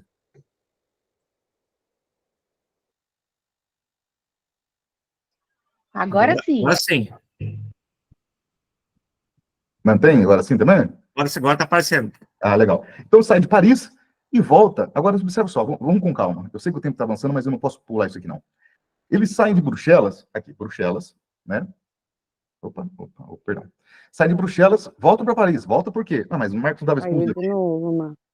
Estava expulso, mas agora, com o ascenso revolucionário e a revolução estourando em Paris, eles são muito bem-vindos, inclusive são convidados para voltar para Paris. Os revolucionários, organizados em um partido político chamado Liga dos Comunistas, que tem um programa político revolucionário, que é o Manifesto do Partido Comunista, voltam, né? Só que há um momento de crise da Liga dos Comunistas aqui. Olha que coisa doida. No momento do ascenso revolucionário, a Liga dos Comunistas entra numa crise danada. A Liga vai ficar dividida em 3 tendências. A primeira tendência dizia: todos vão para todos felizes, etc., né? Importante momento de ascenso revolucionário, mas em Paris o racha vai acontecer. E a Liga vai ser fechada. Por quê? 3 tendências. A primeira tendência é a seguinte: nós temos que sair de Paris e voltar marchando de forma armada para a Prússia, mais ou menos aqui, tá? E tomar o poder, né? Marchar rumo a Berlim. Berlim tá aqui, gente, ó, bem no finalzinho do mapa. Vamos sair marchando na bota, a pé, armado. Bom, enfim, era a perspectiva do Schapper, né? Karl Schapper. Essa perspectiva, assim, sem chance, né? Porque, assim, o exército prussiano ia trucidar. Essa era a leitura que o Marx e o Engels faziam. Essa perspectiva é para fora de cogitação, ela é irracional, né? É romântica demais. E tinha uma outra que era a perspectiva, uma outra tendência que era a perspectiva do Born, que propunha que viessem para Frankfurt, né? E fundassem partidos operários, igualzinho como eles já tinham feito aqui em Bruxelas, com o programa, que já era o Manifesto do Partido Comunista, e criassem partidos revolucionários. E tinha a terceira tendência, que era do Marx e do Engels, que era voltar para a Prússia, se dividir e somar, olha só que coisa doida esse pensamento, né? Para poder quebrar as pernas de qualquer secretário nos dias de hoje. Marx não está propondo voltar de forma armada, porque não tem condições materiais para isso, se é por idealismo. Não defendia também o desenvolvimento só de partidos operários revolucionários a partir do Manifesto do Partido Comunista. O que ele propunha é que fizesse um trabalho lento junto aos burgueses democratas a partir daquilo que já existia e aos poucos realizando a construção da perspectiva revolucionária, ao passo que dialogava com, vamos chamar assim, com os democratas, né, com a burguesia democrática. Então, isso é bastante polêmico, a Liga ficou fechada, o Engels diz assim, depois, mais tarde, o Engels vai dizer, nós éramos uma média de 300 militantes, né? Isso está fracionado em 3 tendências, um grupo vem para essa região aqui, da a província da Westfália, né? Onde está a cidade de Colônia, Trèves, Bonn, enfim. E Marx vem para Colônia. Olha que interessante, Marx já trabalhou aqui, nós já falamos, né? Para aqui a apresentação. Então, mas agora eles vão para lá para poder... Um minutinho, por gentileza. Os revolucionários estão voltando para a Alemanha, no caso de Marx, está voltando para a Colônia, não para, em um primeiro momento, fundar o jornal deles, etc., para poder somar os esforços com a burguesia liberal que já existia lá, que já possuía associações democráticas, que já possuía jornais, né, e que literalmente, né, estavam se voltando contra a monarquia guilhermina. Falo de monarquia guilhermina, é Guilherme IV, tá? Então, o que acontece? Essa onda revolucionária provoca, então, ascensos em toda boa parte da Europa. Marx se dirige para a Colônia, né? Ou seja, há um trabalho de diálogo com as correntes liberais, mas, ao mesmo tempo, de diálogo crítico, o que desagradou imediatamente as correntes liberais, né? E faz com que novos órgãos sejam criados. Aí sim, uma perspectiva revolucionária, que é justamente a Associação dos Operários de Colônia, observem, trazendo aquela experiência belga, aquela experiência de Bruxelas, para a Colônia, para a Prússia. Isso é muito rico, né, com toda essa experiência. Mas agora é a Liga dividida em frações. A Liga formalmente foi fechada, a Liga dos Comunistas foi fechada nesse período. Mas os militantes se identificavam como membros da Liga, etc. e tal, mas não estavam centralizados a um comitê central. Cada um agia da forma que achava melhor, é uma descentralização, né? Nós sabemos que isso deu vida à Nova Gazeta Renana, né? O jornal que o Marx vai trabalhar vai ser editor, né? O jornal que vai fazer oposição àqueles jornais que, no primeiro momento, o Marx preferiu se aliar, né? E é claro que vai ser, evidentemente, como todos os jornais daquele período, revolucionários, críticos ao governo prussiano, serão fechados, perseguidos, presos e assassinados, muitos deles, né? Então, é um momento de 1848, 49, é um momento de ascenso revolucionário. No final de 49 é o descenso, é a ressaca revolucionária. Não houve uma vitória, não houve instauração do socialismo, nada disso, né? Mas houve um ganho tremendo, né? Que é a experiência de luta da classe trabalhadora. Isso foi absolutamente importante. E uma coisa que o Marx fala, depois falará no Capital. A partir de 48, se precisamos localizar o fim da qualquer perspectiva revolucionária da burguesia, é o ano de 1848, né? Porque muitos daqueles que ainda, inclusive, reivindicavam de forma minoritária a tradição revolucionária da burguesia, e continuam, no caso da maioria, a desenvolver uma perspectiva reacionária, porque localizam um novo inimigo de classe. Não mais a elite feudal monárquica, mas o proletariado. E para isso, no caso da Prússia, se uniram, inclusive, a própria burguesia prussiana, se uniram com os monarquistas que, a princípio, combatiam, porque também começaram a entender que tem um inimigo em comum entre monarquistas e burgueses, que não é mais o mundo feudal, as ordens feudais, etc. e tal, mas o proletariado, né? E aí, covardemente, né, vamos fazer o jogo aí dos interesses da própria monarquia prussiana. Bom, é um momento de exílio, né? As pessoas saem, quem tem condições, é claro, né? Quem tem condições sai. Marx tinha condições, sai de Colônia, volta para Paris, só que agora não é mais Júlio que está governando, não é mais o governo revolucionário que está aqui na França, caiu, a revolução não deu certo, né? E aí, quem está governando, vocês sabem quem está governando a França, né? É o Luiz Bonaparte III, né? É o Luiz Bonaparte. Então, nesse sentido, ele passa por Paris, ele quer de novo se instalar Marx em Paris, vai ser proibido de ficar em Paris. O Luiz Napoleão vai dizer o seguinte, Luiz Bonaparte, né? Vai falar o seguinte, ó, se você quiser ficar em Paris, você não vai ficar. Se quiser ficar na França, você vai para Birmingham. Pessoal, é uma região de pântano, bem a oeste, né, do território francês, malária, uma desgraceira toda. O Marx fala para o Engels em carta, eu sei disso porque li as cartas lá. Ele falou, ó, foi negada a estadia em Paris, né? A Jenny e as crianças podem ficar até eu me instalar, mas eu não, né? E se quiser, vai ser em Birmingham.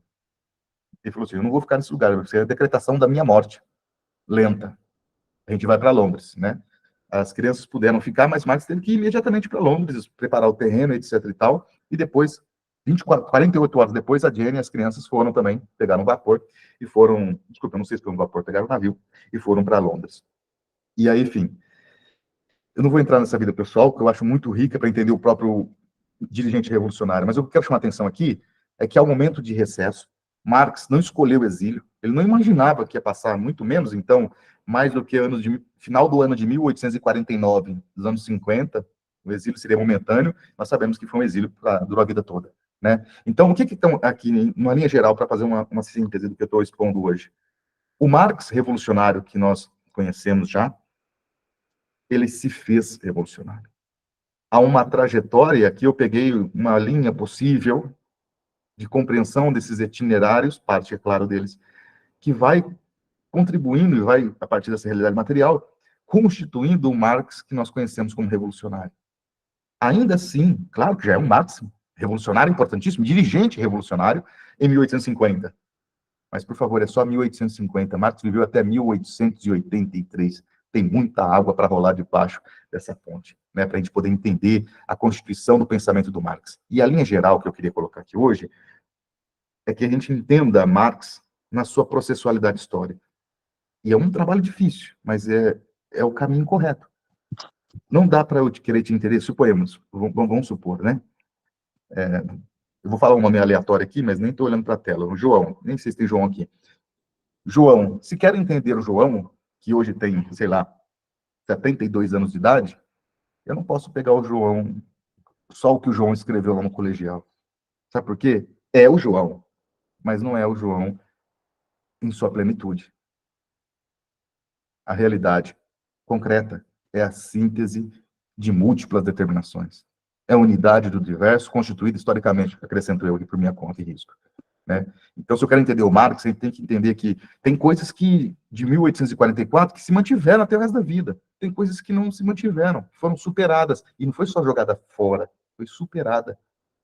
Então, significa que ela ainda existe de alguma forma. A própria ideia da filosofia. Ele supera a filosofia idealista, nessa passagem dos anos 40, 41, 42, 43 com força, 44, mas observa que ele não abandona a filosofia, mas é uma superação da filosofia idealista. Para além, Mesaros fala bastante assim, ó, para além do capital, para além da educação. Não significa jogar fora a água, a criança e tudo, significa superar. Não falo por conta do Mesaros, viu? Nem sou um conhecedor do Mesaros. Mas eu digo no sentido que o Marx fala de elevar. Significa ir para além, não significa abandonar aquilo que eu critico agora, mas elevar. Conservar, superando, ao passo que faz a crítica, né? Por isso é a expressãozinha lá, que tem esses vários significados em português. Eu acho que é um momento, nosso primeiro encontro, um pouquinho cansativo, porque eu fico falando muito nessa exposição. Vou continuar também na segunda, fazendo a mesma coisa. Só que daí mais focalizado nas obras, né? Mais uma vez, para saber. Claro que são momentos dessas obras, né, pessoal? São apontamentos, por favor, muito, de uma forma muito modesta da minha parte aqui, com muita honestidade intelectual. Alguns apontamentos centrais da filosofia do direito, alguns apontamentos centrais sobre o próprio Manuscrito de Paris, um livro também muito importante, que é negligenciado por muitas pessoas, que é a Sagrada Família. Esse livro é extremamente importante em relação à crítica à filosofia que o Marx faz. Claro, ideologia alemã, e a gente vai até onde a gente consegue, sempre tentando seguir esse roteirinho aqui, né? Mas não se auto-engane, porque eu não farei isso. Só algumas cápsulas, na realidade, sobre essas obras. Teria que ter, né, Osmar? Sei lá, imagina, cada encontro para poder falar de cada uma delas. Então, assim, que ninguém se auto-engane, porque eu não quero promover engano aqui. Ou seja, falaremos algumas cápsulas, alguns elementos dessas obras, muito panorâmico, muito didático, muito introdutório. Minha proposta aqui, muito simples mesmo. Bom, acho que é isso, né, Osmar? Senão eu não vou deixar tempo para a gente conversar aqui, né, pessoal? Desculpe, eu avancei um pouquinho. Tá? Não, tranquilo, Jean. Primeiro, quero saudar aqui os que não estavam no início. Também não me apresentei, mas eu sou o professor Osmar, aqui da Unespar de Campo Mourão, e coordeno o grupo do Espaço Marx, junto com outros camaradas.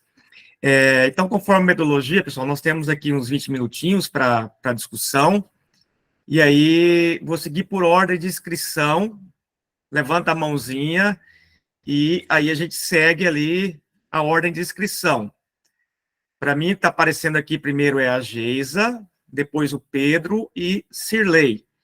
Acho que poderia fazer essas 3 perguntas, Jean, ou uma cada vez.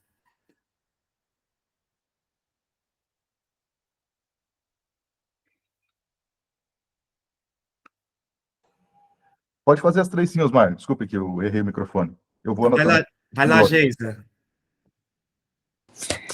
Bom dia, professor, parabéns pela aula de hoje. Osmar, muito obrigada pelos momentos de sábados quinzenais que a gente pode se sentir um pouco revolucionário estudando Marx de manhã cedo. Essa semana, professor, eu sou Geisa, eu sou daqui de Maceió, Alagoas.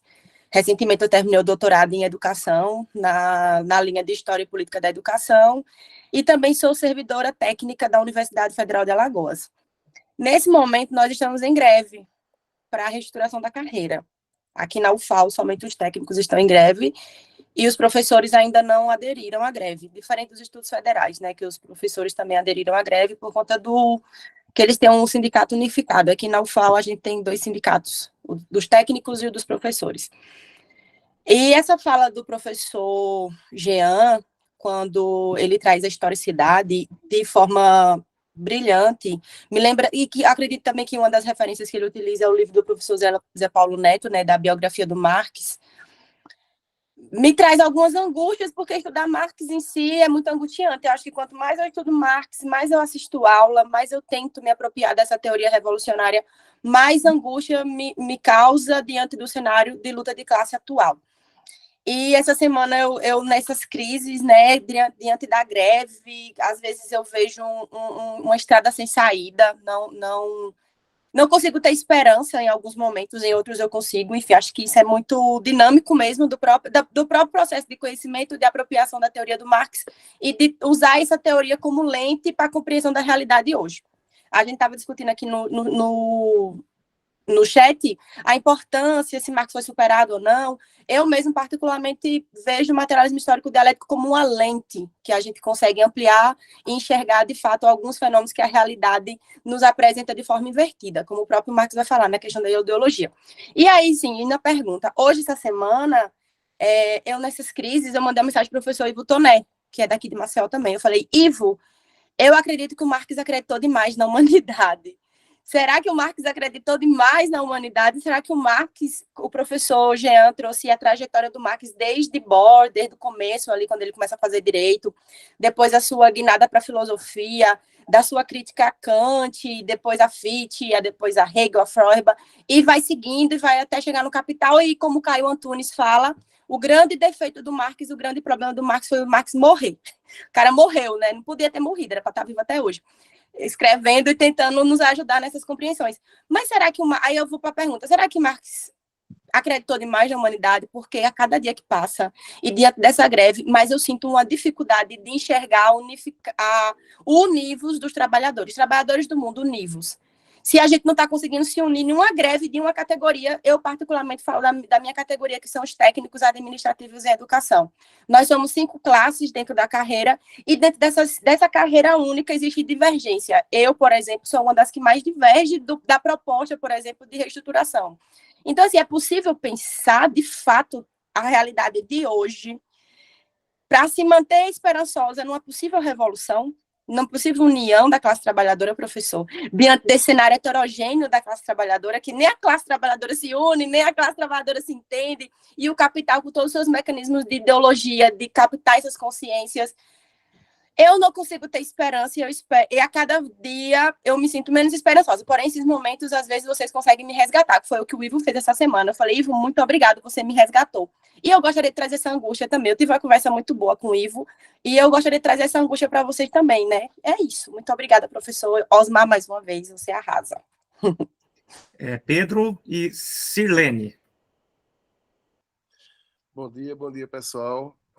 Sou Pedro, sou de Garanhuns, fiz doutorado em Recife, na UFPE, e trabalho em Viçosa, no Instituto Federal de Alagoas. Nômade, com toda a força. E, professor, minha pergunta é mais no campo teórico, né? O senhor afirma no início de sua fala que a filosofia de Marx ela é construída, né, na crítica da metafísica, sobretudo nessa parte mais qualificada da metafísica de Hegel, e cita o Aufhebung, né? Essa superação, né? A incorporação e superação e esse devir.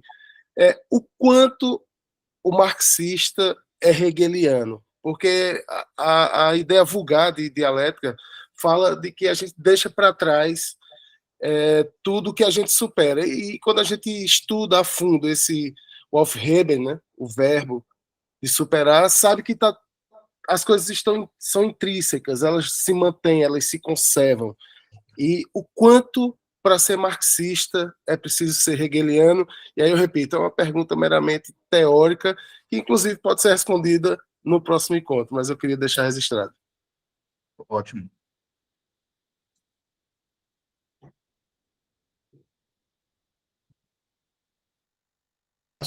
Acho que a Sirlene baixou a mão. Manda ela ver, Jean.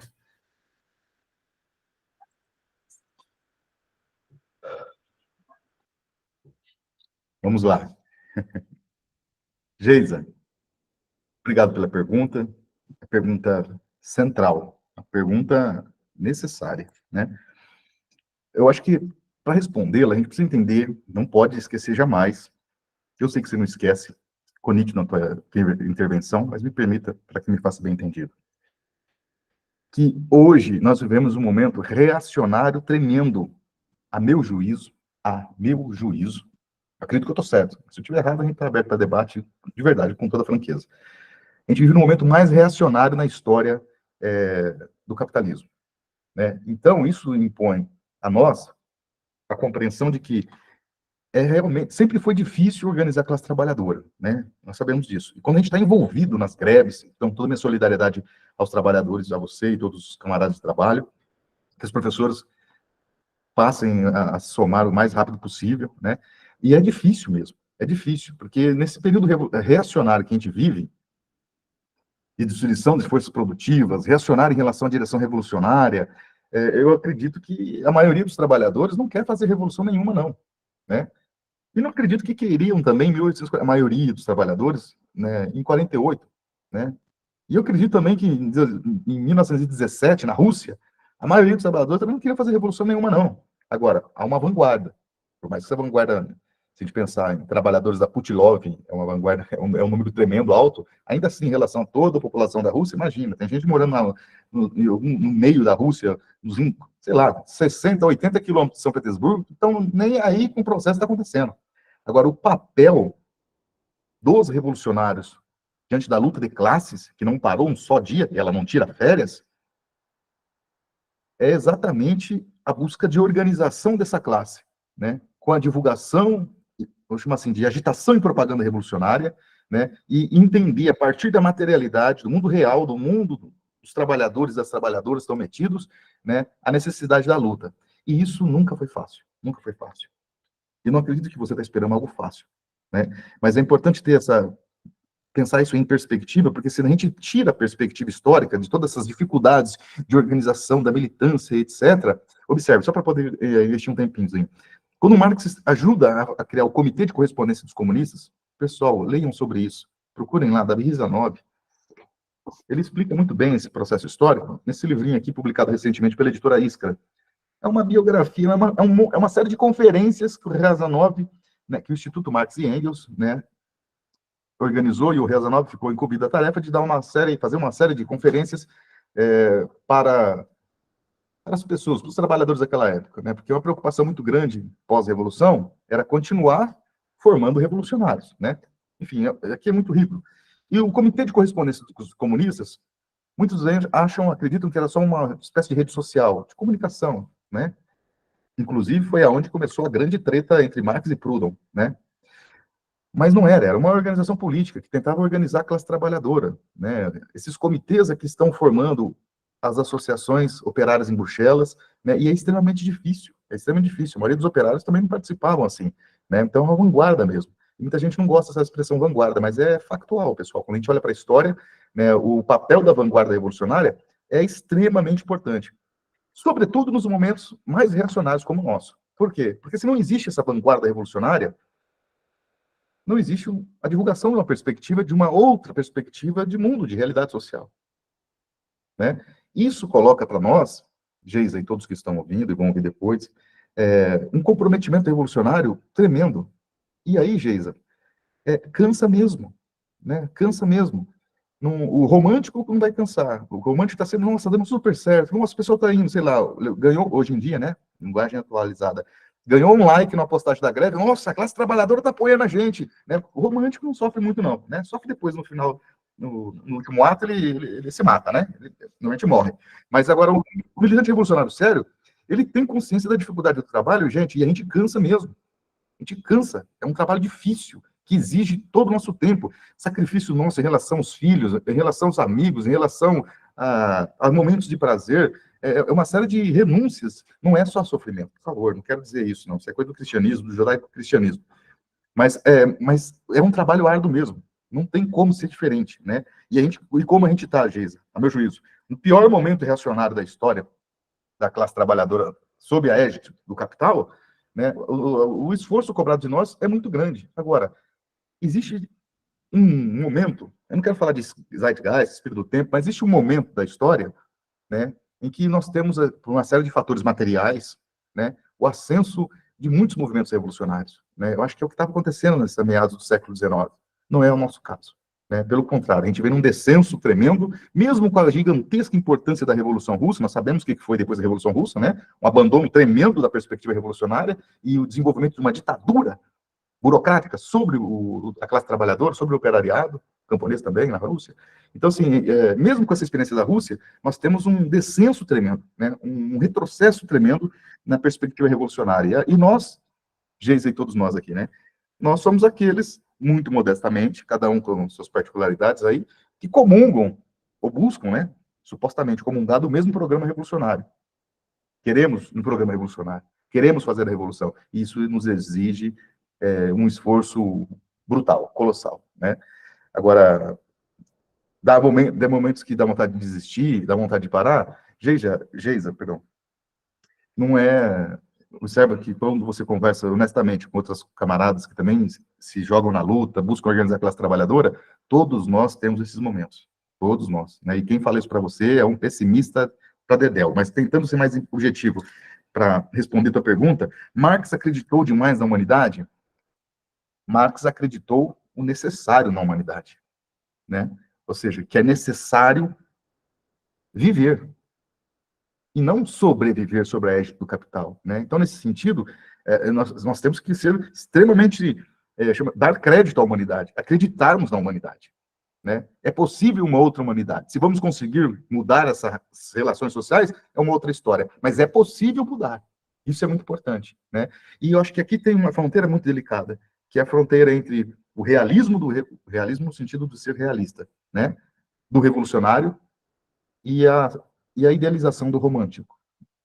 A idealização do romantista, ou do romântico mesmo, né? Há uma diferença muito grande. E quando a gente não padece do romantismo, todos nós estamos sujeitos a ele. A gente vive o quê? A razão. Né? A razão do mundo real que a gente vive, e o mundo que a gente vive pinga sangue, galera.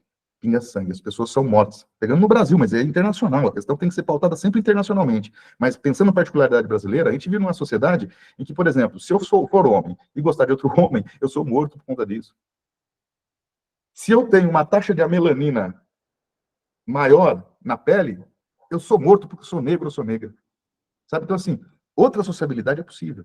Né? Então, assim, a gente vive num mundo muito caótico, e é claro que os revolucionários não estão imantados, não existe uma aura, né, que nos protege de tudo isso. Então, nós temos os momentos de crise, né, também. E nós vivemos, acho que, esse momento de crise tremendo, né?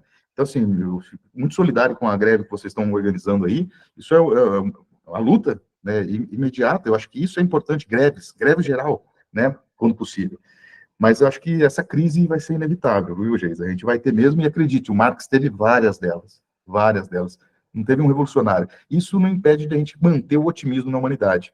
Porque se a gente não se pautar apenas pela singularidade e a particularidade das coisas, quando a gente analisa a possibilidade, mais uma vez, a possibilidade de se efetivar uma emancipação da classe trabalhadora, eu acredito muito na potência, né, de luta revolucionária da humanidade. Mas nem sempre a revolução vai acontecer no momento que a gente acha que precisa, ou a classe trabalhadora vai aderir à nossa greve, ao nosso movimento, por mais que seja imperiosa, e foi para ontem a necessidade de fazer greve, né, isso não pode ser o elemento central para descrer na humanidade. Né? Pelo contrário, né, entender em perspectiva para continuar essa luta. E é uma luta que vai ter sofrimento. O romântico pensa que a luta dos revolucionários é só fazer uma palestra sobre Marx, ou só usar a camisinha do Che Guevara, né?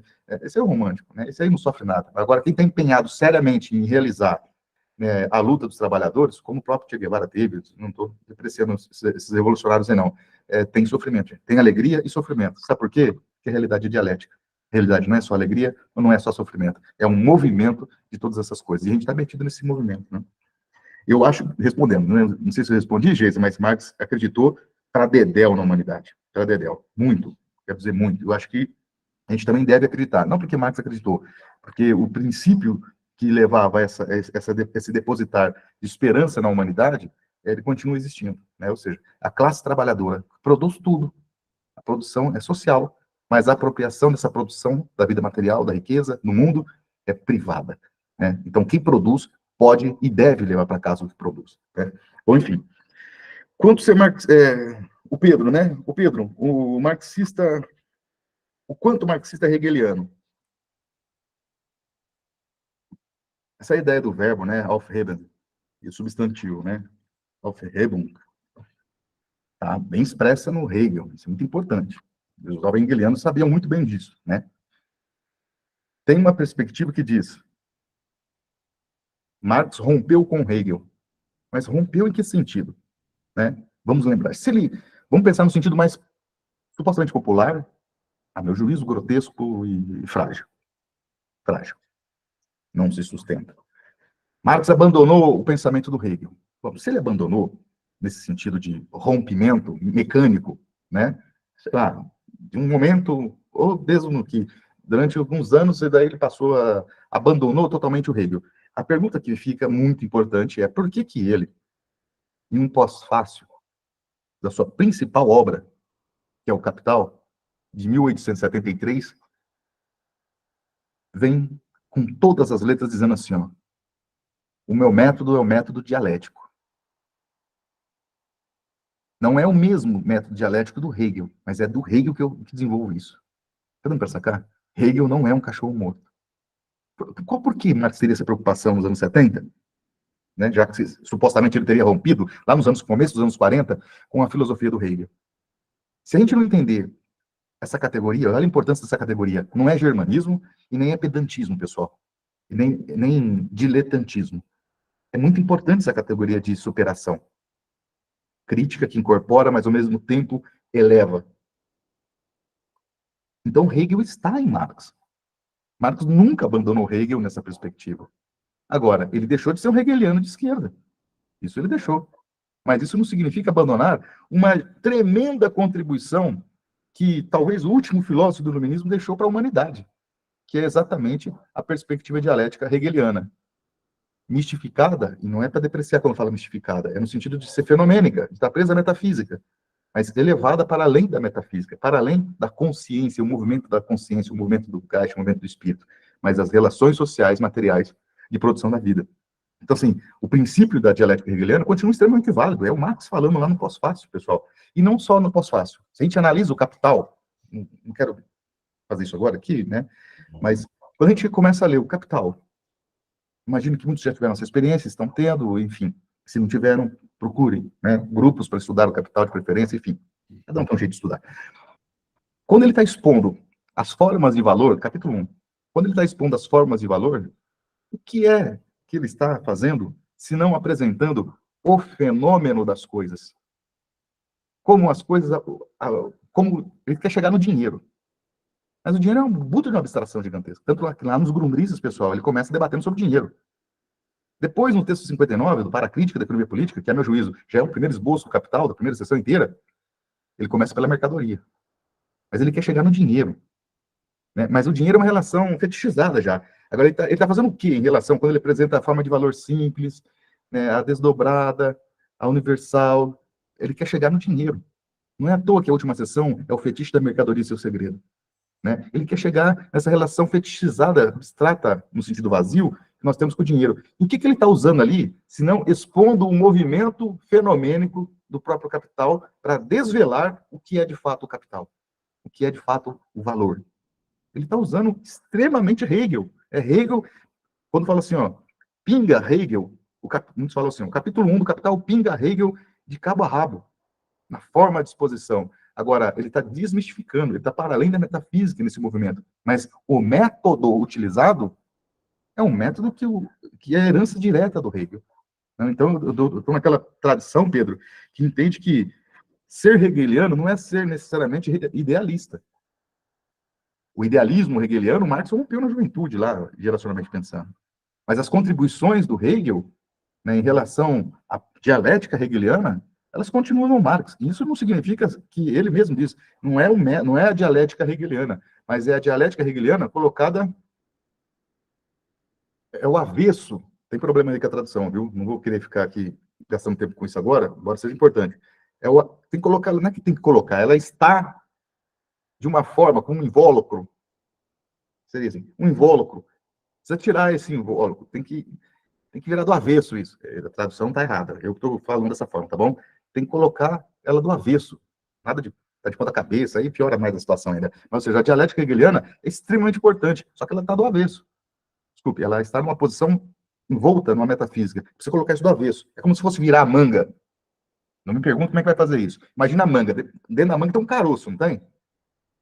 A realidade está lá no caroço, mas o que aparece como real é a casca da manga. É preciso virar a manga do avesso. Como é que eu vou fazer? Não sei, mas enfim. Tem que virar a manga ao avesso. É isso que tem que fazer. Né? Não é bem isso que está falando lá, não. As traduções falam isso aí, mas é outra coisa. Mas, então, eu acho que assim, o Marx nunca deixou de ser hegeliano, é isso que eu quero dizer. Quero dizer é isso. Nunca deixou de ser hegeliano. Agora, ele deixou de ser o hegeliano de esquerda. Tudo bem? O idealismo que ele tentava reproduzir de uma forma progressista do Hegel, isso é rompido ali nos anos 40, né? Mas se a gente não entender esse conceito, né, essa categoria de superar, de superação, ou de suprassunção, subsumir, pensando nas traduções do Ranieri, importantíssimas aqui no Brasil, a gente não consegue entender por que Marx é hegeliano ao mesmo tempo que não é mais hegeliano. Dá para sacar isso? Eu não sei se eu estou sendo tautológico, Osmar, me ajuda aí, mas eu acho que há o pensamento do Hegel ali no Marx, só que é superado, levado, não é o mesmo leitura do Hegel que o Marx tinha quando era jovem, né? Professor, só um ponto. Ser hegeliano e não ser hegeliano é exatamente isso que a gente está buscando, né? É exatamente isso, o Alfred Hegel. Exato, exato. E muitas pessoas ortodoxas não no sentido que o Lukács coloca, né? Beleza? Mas olha lá, ortodoxo aqui, melhor dizendo assim, muitos sectários, século XX, vão dizer o seguinte: se falar a palavra Hegel ou qualquer coisa que vem de Hegel, idealista. Bom, isso aí normalmente é a pessoa que nunca leu uma sílaba do Hegel, né? E não conseguiu entender nem o conceito de Alfred Weber, muito menos aplicar ele em suprassumir as contribuições do Hegel, né? A gente é um processo, pessoal. De novo, assim, desculpa ser tão mecânico e toda hora ficar falando dessa forma assim, ó, mas o concreto é a síntese de múltiplas determinações. Não tem uma coisa só única, isolada, né? Se eu pegar aqui, por exemplo, esse óculos aqui, ó, eu olho para ele fenomenicamente, é um óculos, tá? Mas o que é o óculos? A pergunta permanece, né? Se não um conjunto de múltiplas determinações. Só que essas múltiplas determinações não aparecem ao primeiro momento, né? Então eu preciso abstrair isso aqui a partir de uma chave material, né? De uma, como ele diz lá na ideologia alemã, e depois repete também no pós-fácil, uma concepção materialista da história, né? Que é diferente aí dessa perspectiva do Hegel. Bom, mas eu acho que é isso. E aí tem essa ideia sectária de que se bebe em Hegel, se fala de Hegel, mas é idealista.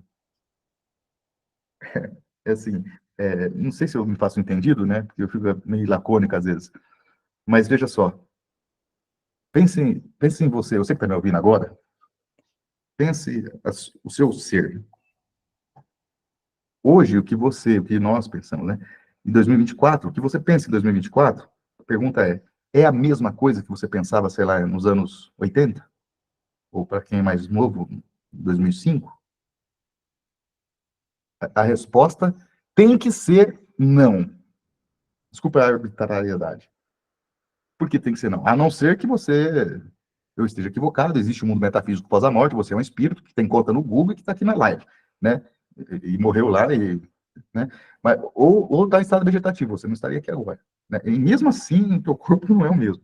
O que eu quero chamar a atenção é que nós não somos mais o mesmo. Mas você deixa de ser você em 2024? Não deixa de ser. Porque nós somos uma síntese, ordenada, desordenada, caótica, muitas vezes, mas nós somos uma síntese de múltipla determinação. O que eu falo aqui hoje para vocês, eu não falava 5, 10 anos atrás. E certamente vocês, né? E deixamos de sermos nós? Não deixamos, né? Então, nesse sentido, por exemplo, as contribuições do Hegel para o Marx continuam existindo, mas não é mais naquela chave idealista da juventude marxiana. Mas continua sendo hegeliano, não mais daquela forma. Tá dando para sacar? Não sei se me faço bem entendido dessa forma, né? Mas agora o pensamento mecanicista, que está repleto na nossa tradição marxista, mecanicista, tudo anti-Marx isso, mecanicista, antidialético, né? Entende as coisas de forma monolítica, dicotômica, né? Se fala do Hegel, opa, não pode, porque depois o Marx rompeu com o Hegel, né? Aí é Marx só o crítico da economia política, etc, etc e tal. Então, eu sempre brinco assim, né, com os alunos, os colegas, os camaradas. Então, vamos explicar por que é que ele deu toda aquela atenção do pós-fácil de 73 ao Hegel. E não é só lá não, viu? Outros textos também, mas enfim.